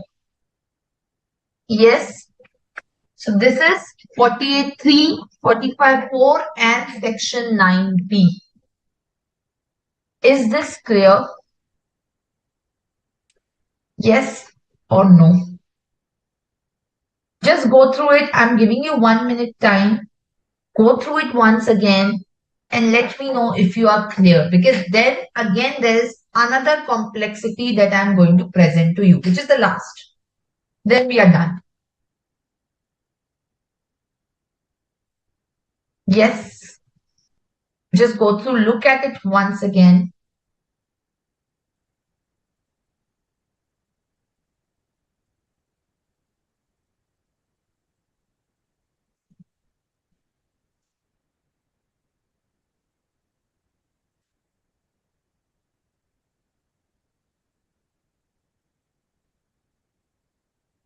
Yes or no? Clear? Fine. Okay. Now, what if, one more example, again in terms of 48(3) only.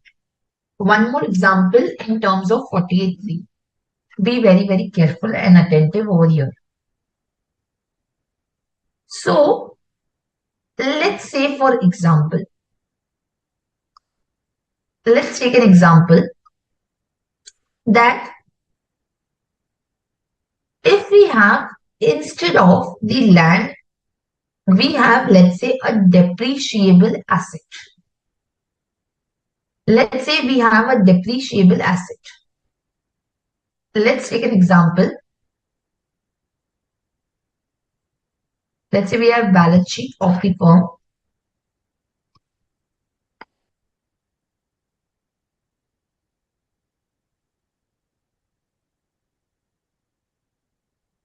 There are three partners, A, B, and C. Okay, their capital balance is 100 lakhs.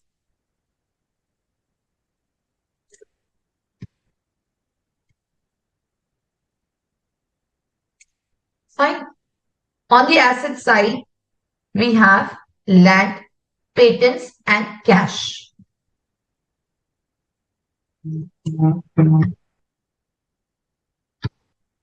patent and cash. Let's say my book value for the land is going to be, let's say 30 lakh.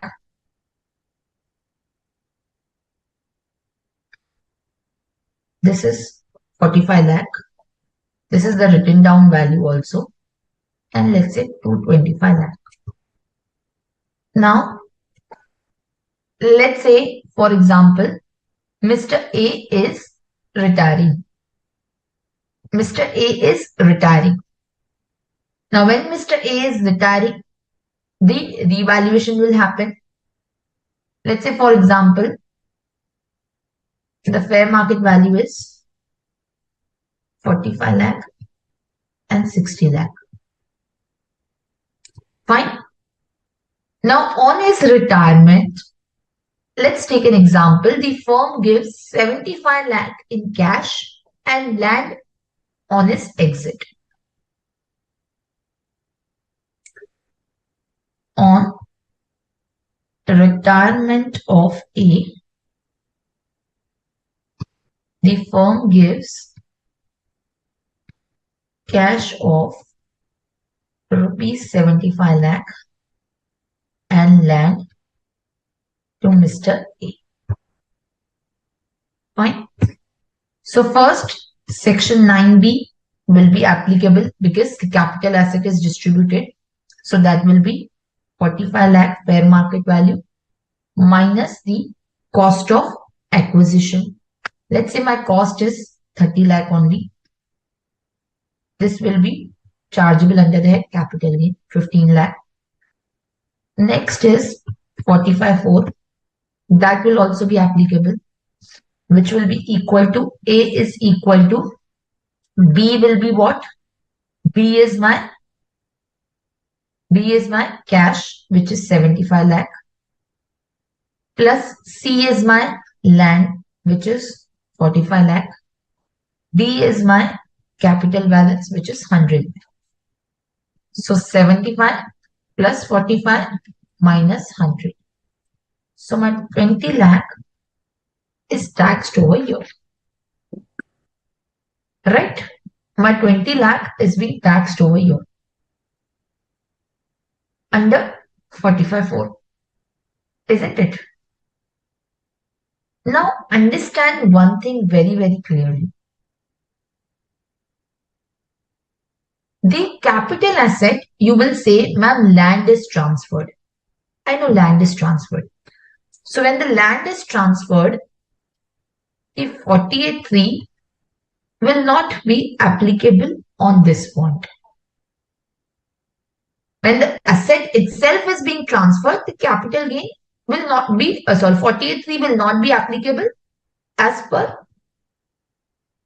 rule 8AB4. Clear? As per rule 8AB4, the capital gain is not applicable because land itself is transferred as capital asset is transferred. But there is a revaluation of 15 lakh over here. There is a revaluation of 15 lakh which has happened over here. And on account of which the amount has been given to the partner.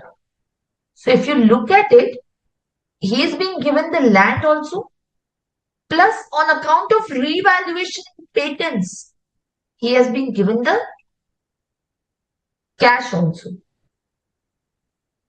So to the extent of the revaluation in patents, that would have been taxed under 45(4) already. So with regard to these patents, we need to attribute the amount under 48(3). But one second, all of you with me. Patent is a depreciable asset. Intangibles definition, it falls within intangibles under PGBP. Right? Patent is an intangible which is a depreciable asset. Now for a depreciable asset, 48(3) will not apply. Why, ma'am? Depreciable asset, if it is under PGPP, the depreciable asset is under PGPP. It becomes the block of asset. Now, once it becomes the block of asset, I cannot remove that amount. This asset, whenever it will be sold, what we will do is we will reduce the sale consideration from the block of asset.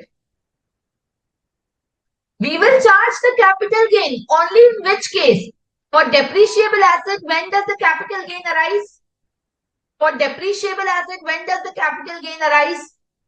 Yes, students. When does the capital gain arise for a depreciable asset?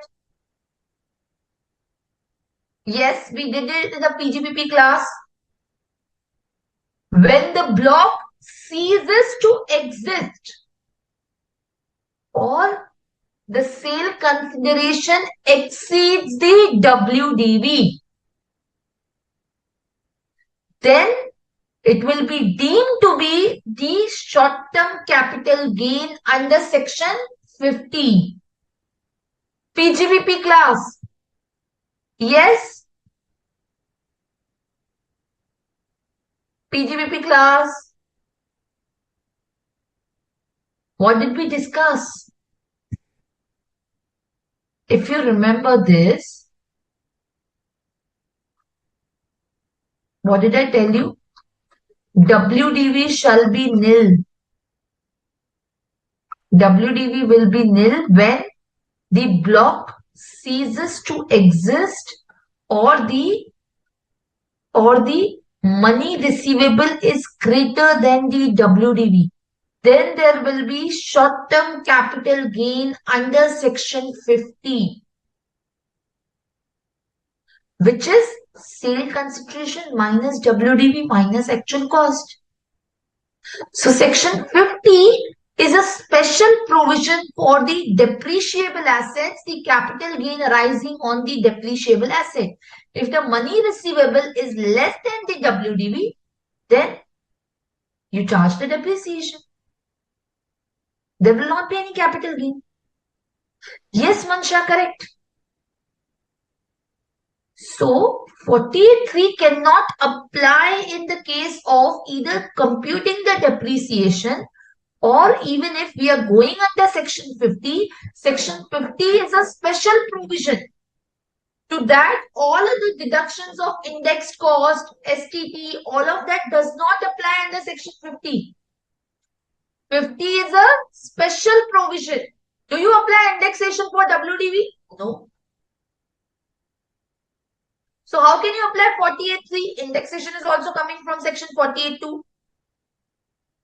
Right? So therefore, there is a discrimination between the depreciable and non-depreciable asset. So for non-depreciable asset, 48.3 will always apply. Whereas for a depreciable asset, cannot apply 48.3. So what do? So CBDT gave a circular. CBDT has given the circular to clarify that the 48.3 should be even extended to the depreciable assets. Now, how it will be extended? Let's write.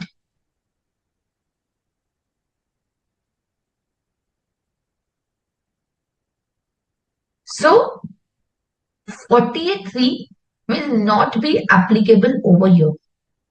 Right? 48.3 will not be applicable over here. So, in this case, how are we going to do? Just write down.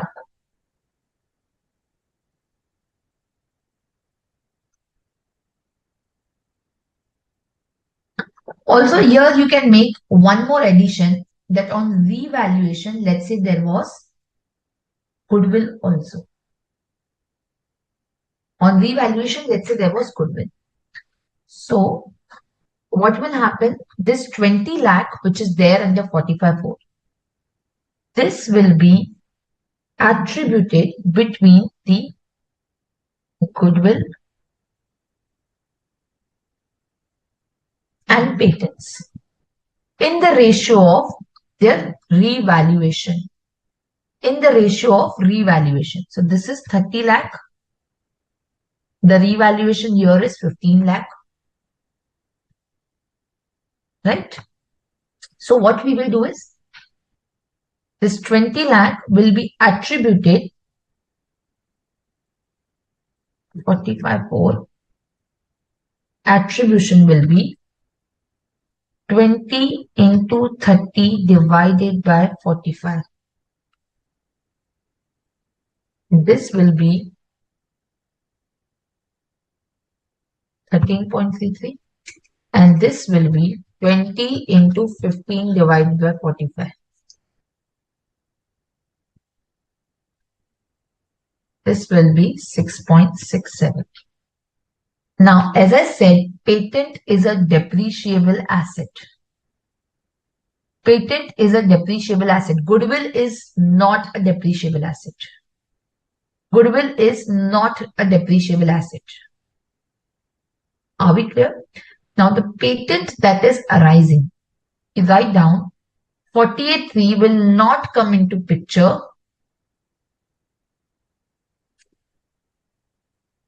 Section 48(3) will not apply in case of depreciable asset. In case of depreciable asset, as the computation of capital gain is under section 50. Is under section 50. So, what will be applicable over here then? What will happen over here? In order to provide the similar relief,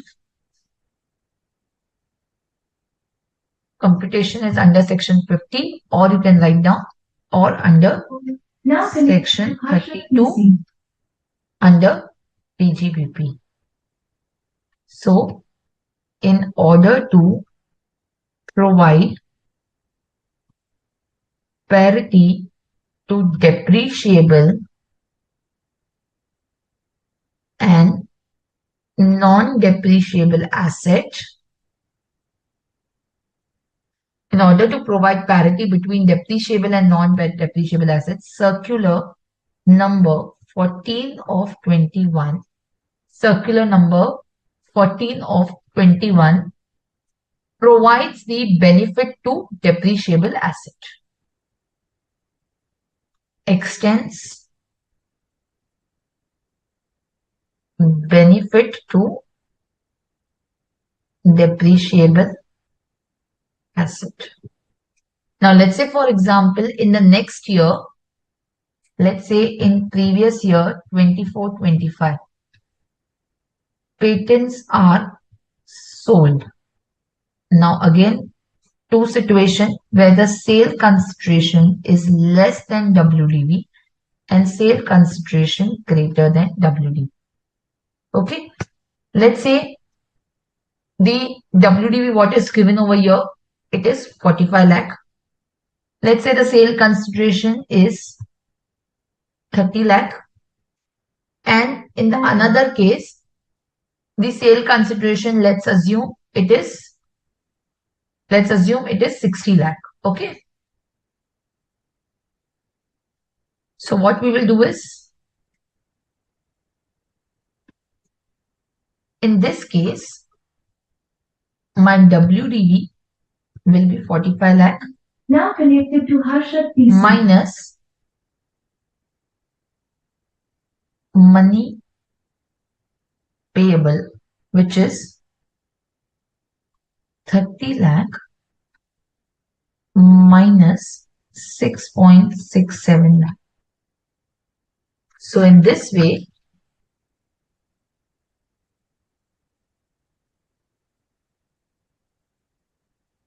23.33 lakh will be reduced from 45 lakh.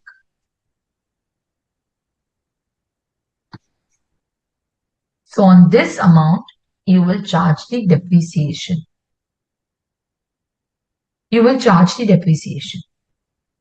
Okay. So WDV minus the sale consideration is what you will do. This is in line with the CBDT circular.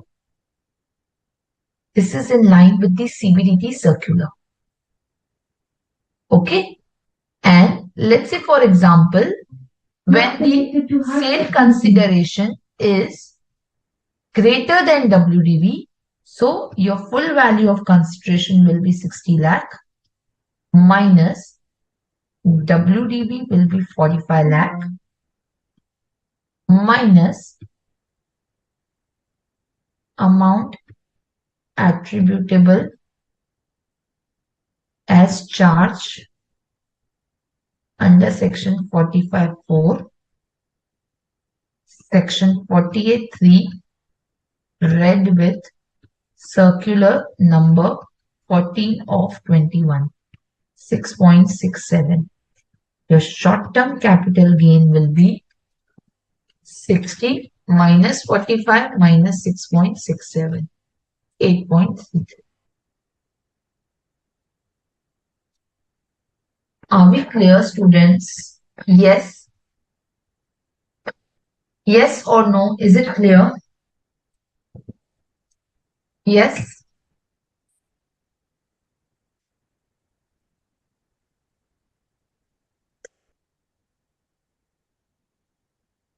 Yes, students. Is it clear? So, just the bottom line is that even for depreciable asset, we will apply 48(3) in line with the CBDT circular. So, you will reduce it from the sale consideration. Even when you are charging depreciation, you will have to reduce 48(3) amount. So, you have to reduce the sale consideration to that extent. Yes? Yes, students. Any questions? Any doubt? Is it clear? Shall we proceed further? Yes or no?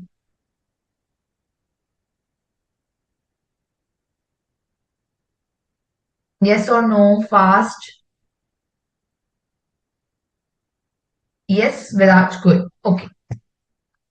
Now, moving ahead. Now, in terms of section 48, 45(4) and 9B, still there is double taxation which is happening. On 45(4) and 9B, still there is double taxation which is happening. That is not yet avoided. Now, that is also taken care by the CBDT circular of 2021. So, with regard to the double taxation which is arising on account of the 45(4) and 9B, that is taken care by the CBDT circular. Now I'm taking back to this particular example, what you are looking at, where you have the capital asset X is being transferred. You had 9B, you had 45(4). Now what does the CBDT circular provides? Let's understand this very, very carefully. Let's understand this very, very carefully. What does the CBDT circular is providing? So CBDT circular is saying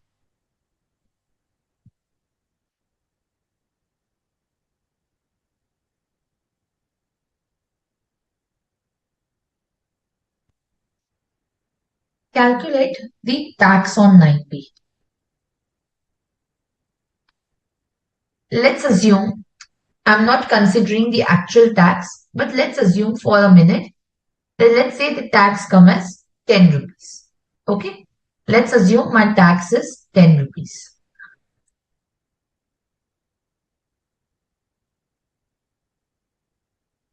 What would be my post-tax book gains? My book gain would have been 80 rupees minus 20 minus 10, which is 50. Now I will allocate this book gain amongst A and B in the profit sharing ratio, which is, let's say, 1:1. So 25 will go to A, 25 will go to B. Right? Now what CBDT circular says is, book gain is, one second, book gain I have calculated wrong. Book gain is 80 minus, yes, 20. Right? So this I will allocate between A and B. Now what CBDT circular is saying is that when you are taking the capital balance,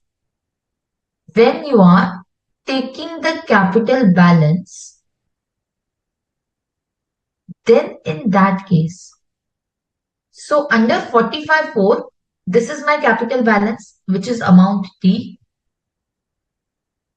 So do not take 50, but take 50 plus 25, 75. CBDT circular is saying allocate this to D. So the component under 9B, after considering the taxes, that amount you should consider in D. And automatically, when you consider this, instead of 50, you consider capital balance as 75. This will be only rupees 5 and not rupees 30. So this is coming through CBDT circular. This is coming through the CBDT circular. Are you getting my point? So CBDT circular provides that it step up the capital balance by the share of the partner in the post-tax book gain. In the post-tax book gain. Step up the capital balance. Are we getting that? So, let's say, Now connected to Harshad PC. here write it down. CBDT circular provides that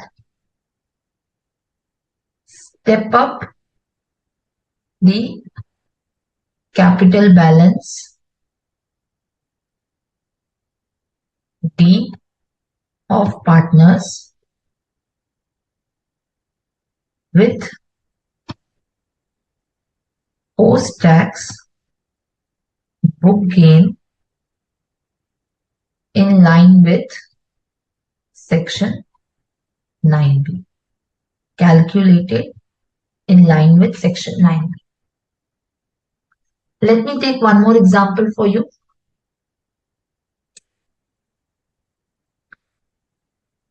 Let's say this is the balance sheet of my firm.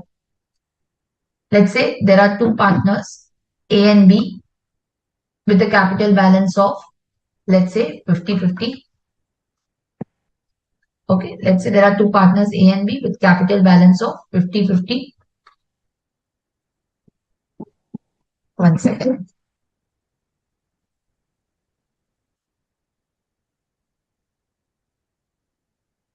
Let's say there are two capital assets. Let's say land, building, 2080.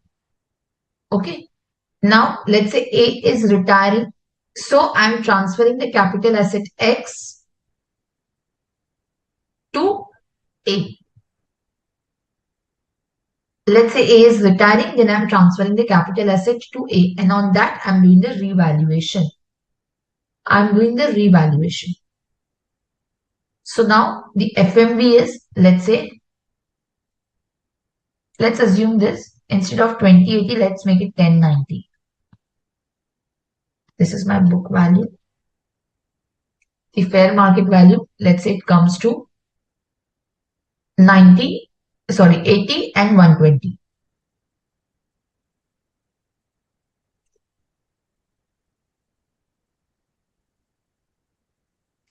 Let's say the indexed cost of acquisition is, for the land, is 30. So on retirement of A, land is given along with cash of rupees 15. Along with cash of rupees 15. Okay. Now there will be 9B also and 45-4 also. Okay. What will be my 9B? 9B will be what? 80 minus index cost of acquisition 30. So this will be 50. Let's say tax on this amount. The tax on this amount will be, let's say 10 for the time being. The tax is equal to 10 assumed.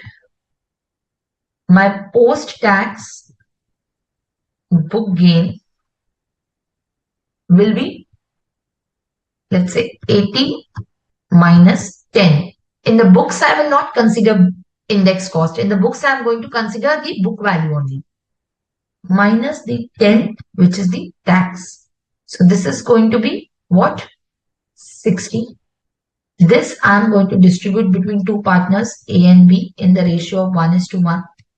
So 30-30. Okay. Now comes my 45-4. 45-4 will be what? My, again, fair market value of land 80 plus money which is received of 15 minus capital balance of 50. Now here I will consider 50 plus 30. So my 45-4 is 15. So if you look to this extent of 80, my capital gain is neutralized because of the CBDT circular. Now this 15 which is there, this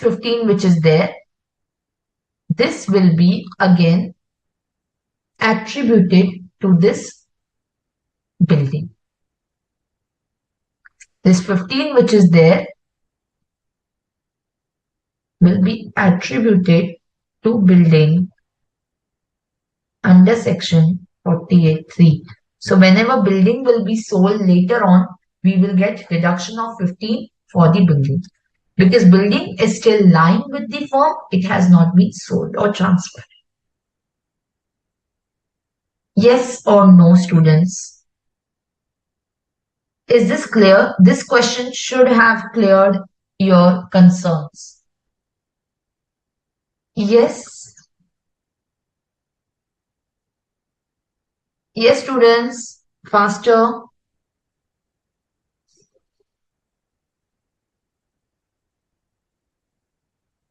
Yes or no?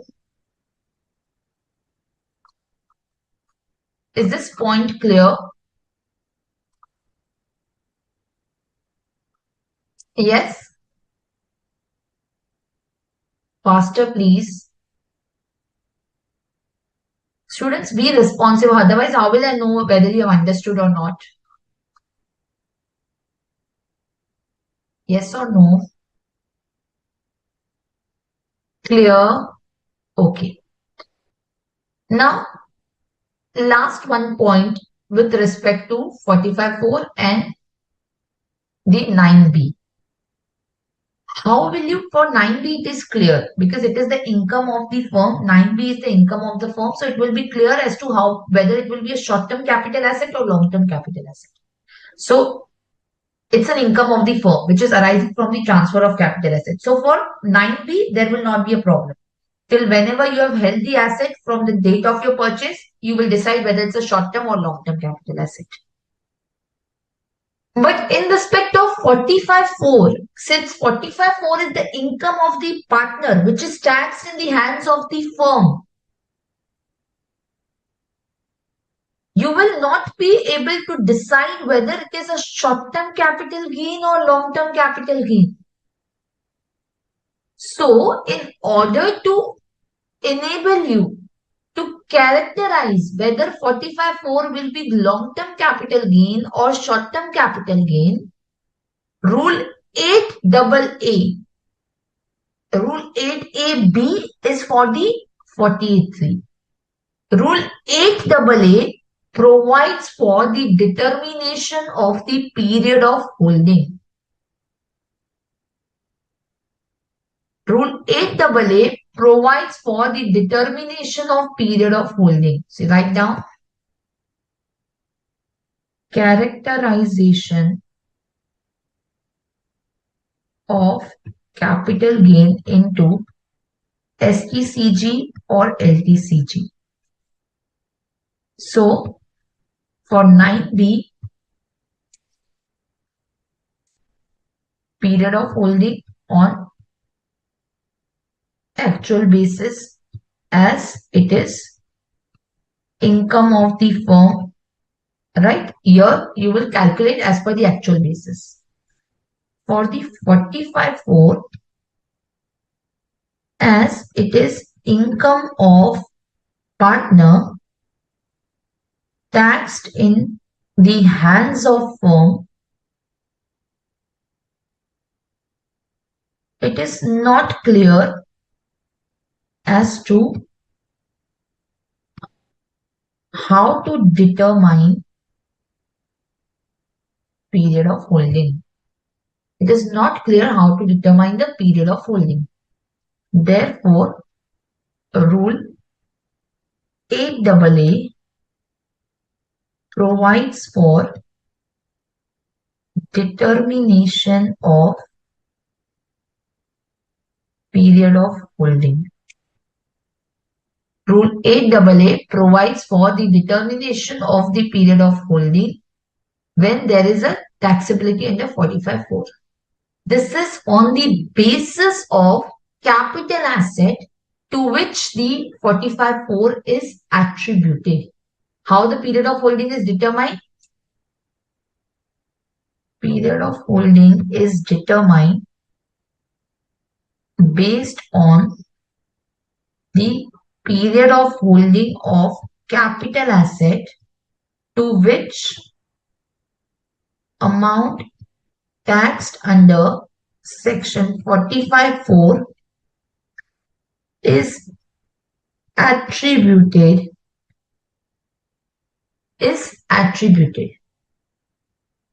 Now, it gives the illustration in terms of, it gives the clear-cut illustration as to what will be the short-term capital asset. For short-term capital asset, they have given the clear-cut illustration. So, which are the short-term capital assets? So, I'm just copy-pasting here. One second.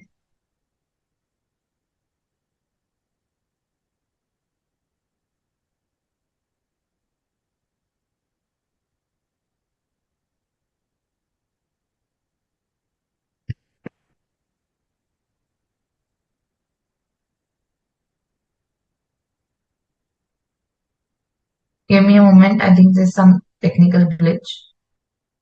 Yes.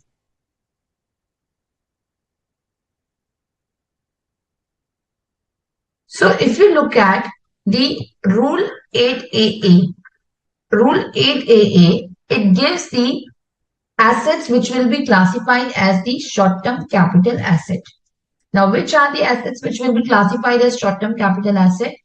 So, in respect of, you can write down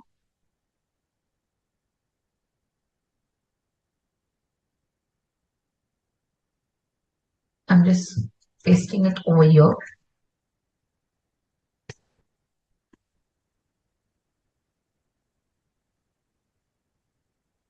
Yeah. So capital asset, which is a short-term capital asset at the time of taxation. So the period of holding of that asset has been less than 12, 24, 36 months in actual. Capital asset, which is forming part of the block of asset, again that is any which way short-term capital asset. Self-generated asset and self-generated goodwill will also be a short-term capital asset. So these assets will be short-term capital asset.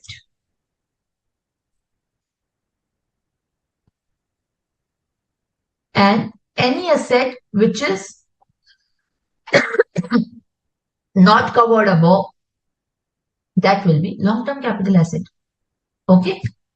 So you can write down any other, or even if with the period of holding it is at long-term capital asset, then it will be long-term. So this is one asset not covered in one, and a long-term capital asset will be long-term capital asset, will result in long-term capital gain. Okay. Now to give you an example of this again, you have to decide on as to which asset you are looking at, how the attribution function. So that will give you the result. So let me just give you one example for that. Let's say there are three partners again.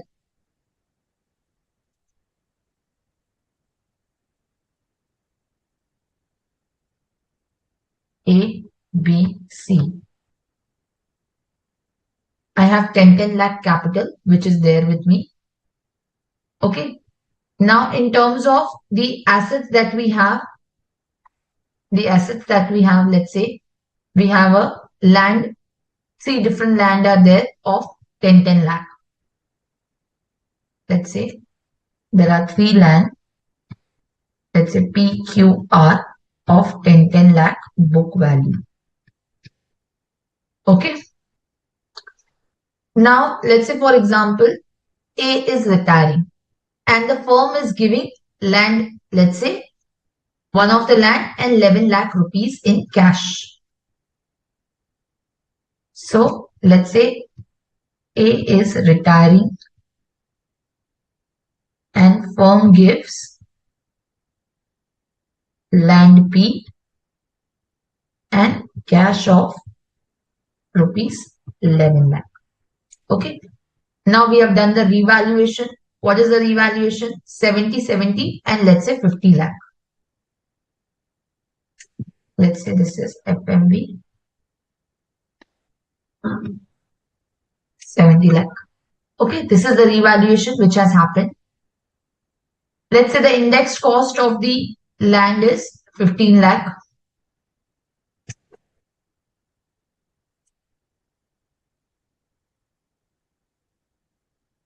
Okay, index cost of the land, sorry, I'll write it over here.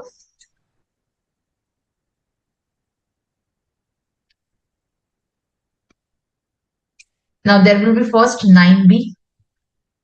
What will be my 9B? 50 lakh minus 15 lakh. This will give me 35 lakh. This will be my taxability under 9B. Okay. Let's say tax is at the rate of 20%.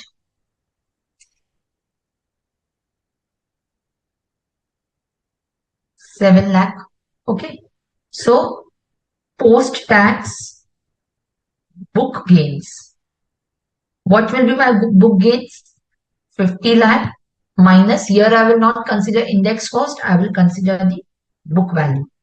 10 lakh minus 7 lakh. So this is going to give me how much? 50 minus 10 minus 7, 33 lakhs. This I will allocate into A, B and C in the ratio of 1:1:1. So 11 lakh, 11 lakh and 11 lakh. Fine. Now 45/4. Again 45,4 will be what? A will be equal to 11 lakh of cash, 50 lakh of land minus the capital balance which is there of 10 lakh plus 11 lakh which is as per CBDT circular. Fine. So this will give me how much? 50 plus 11 minus 10 minus 11. This will give me 40 lakh. Clear? This will give me 40 lakh. Isn't it? Yes or no? Now, if you look at this, there will also be 48,3. There will also be 48,3 over here. So I will calculate the 48,3 because two assets are still remaining, right? So if you look at here, I need to consider revaluation. This asset is gone. This is 60 lakh. This is 60 lakh. This is revaluation, right? So this 40 lakh will be divided into Q and R in the ratio of 40 into 60 divided by 120. This will be 40 into 60 divided by 120. This will be 20 lakh. This will be 20 lakh. This will be under 48,3. Read with rule 8AB.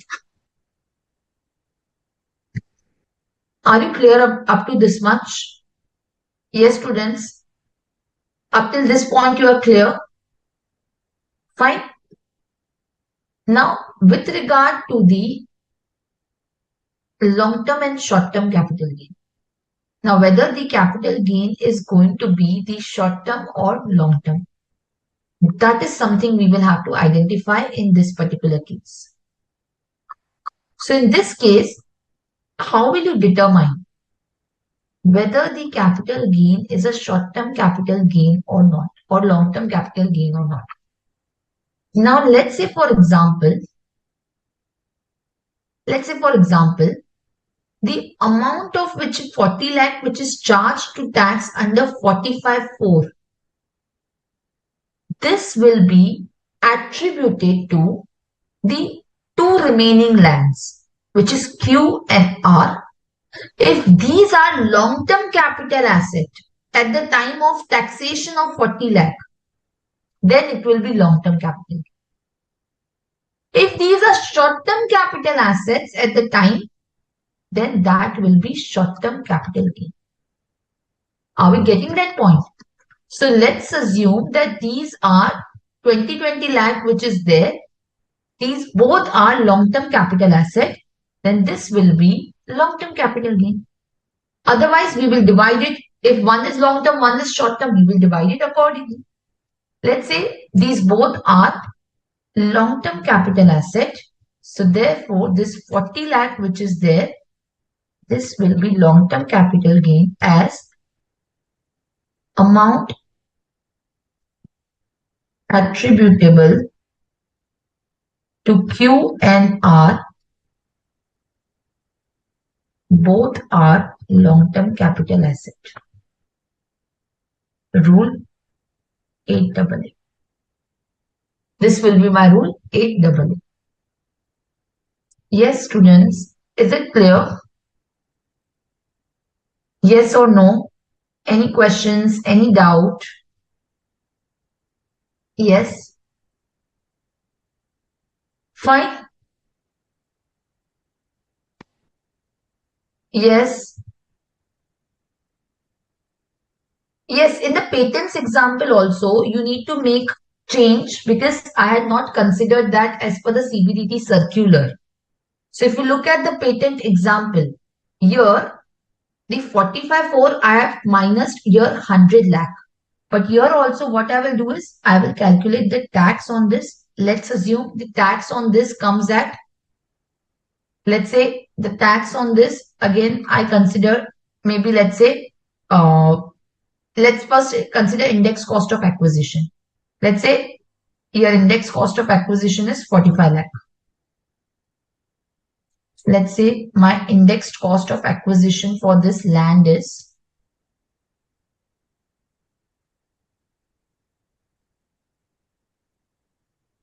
is 45 lakh.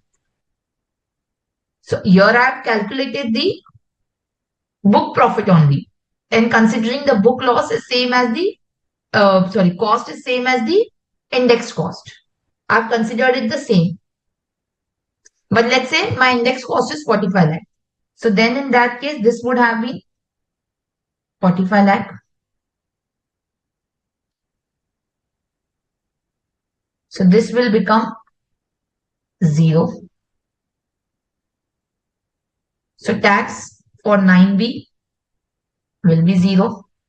But there will be obviously post-tax book gain, which will be 45 minus 30, which is 15 lakh. This I will divide in A, B, and C. This I will divide it in A, B, and C in their equal ratio, which will be 5 lakh each. Right? So let's say this is 5 lakh, this is 5 lakh, this is 5 lakh. So now here the capital balance will not be 100 lakh, but will be 100 plus 5 lakh. So here this will be 15 lakh. Now this is 15 lakh. This will be divided into the ratio of 15 lakh and 15 lakh.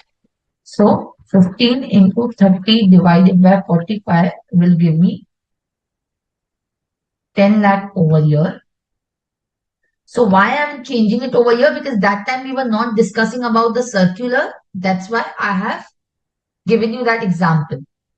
That time we were just discussing about depreciable asset. But now we are discussing about the circular. So this needs to be corrected. This will be 5 lakh. Fine. So here also this will change. This will be 5 lakh, which is will be 25 lakh. So this is 45 minus 25, 20 lakh. Fine. And this is again here my 5 lakh. So again this will be 60 minus 45 minus 5, 10 lakh. Fine. Yes, students. Yes or no?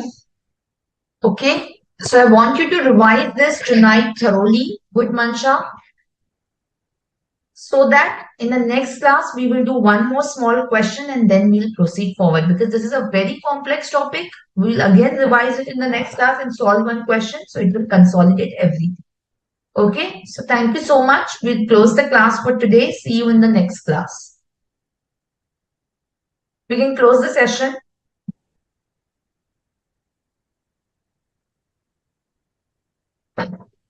Ashokji, we can close the session.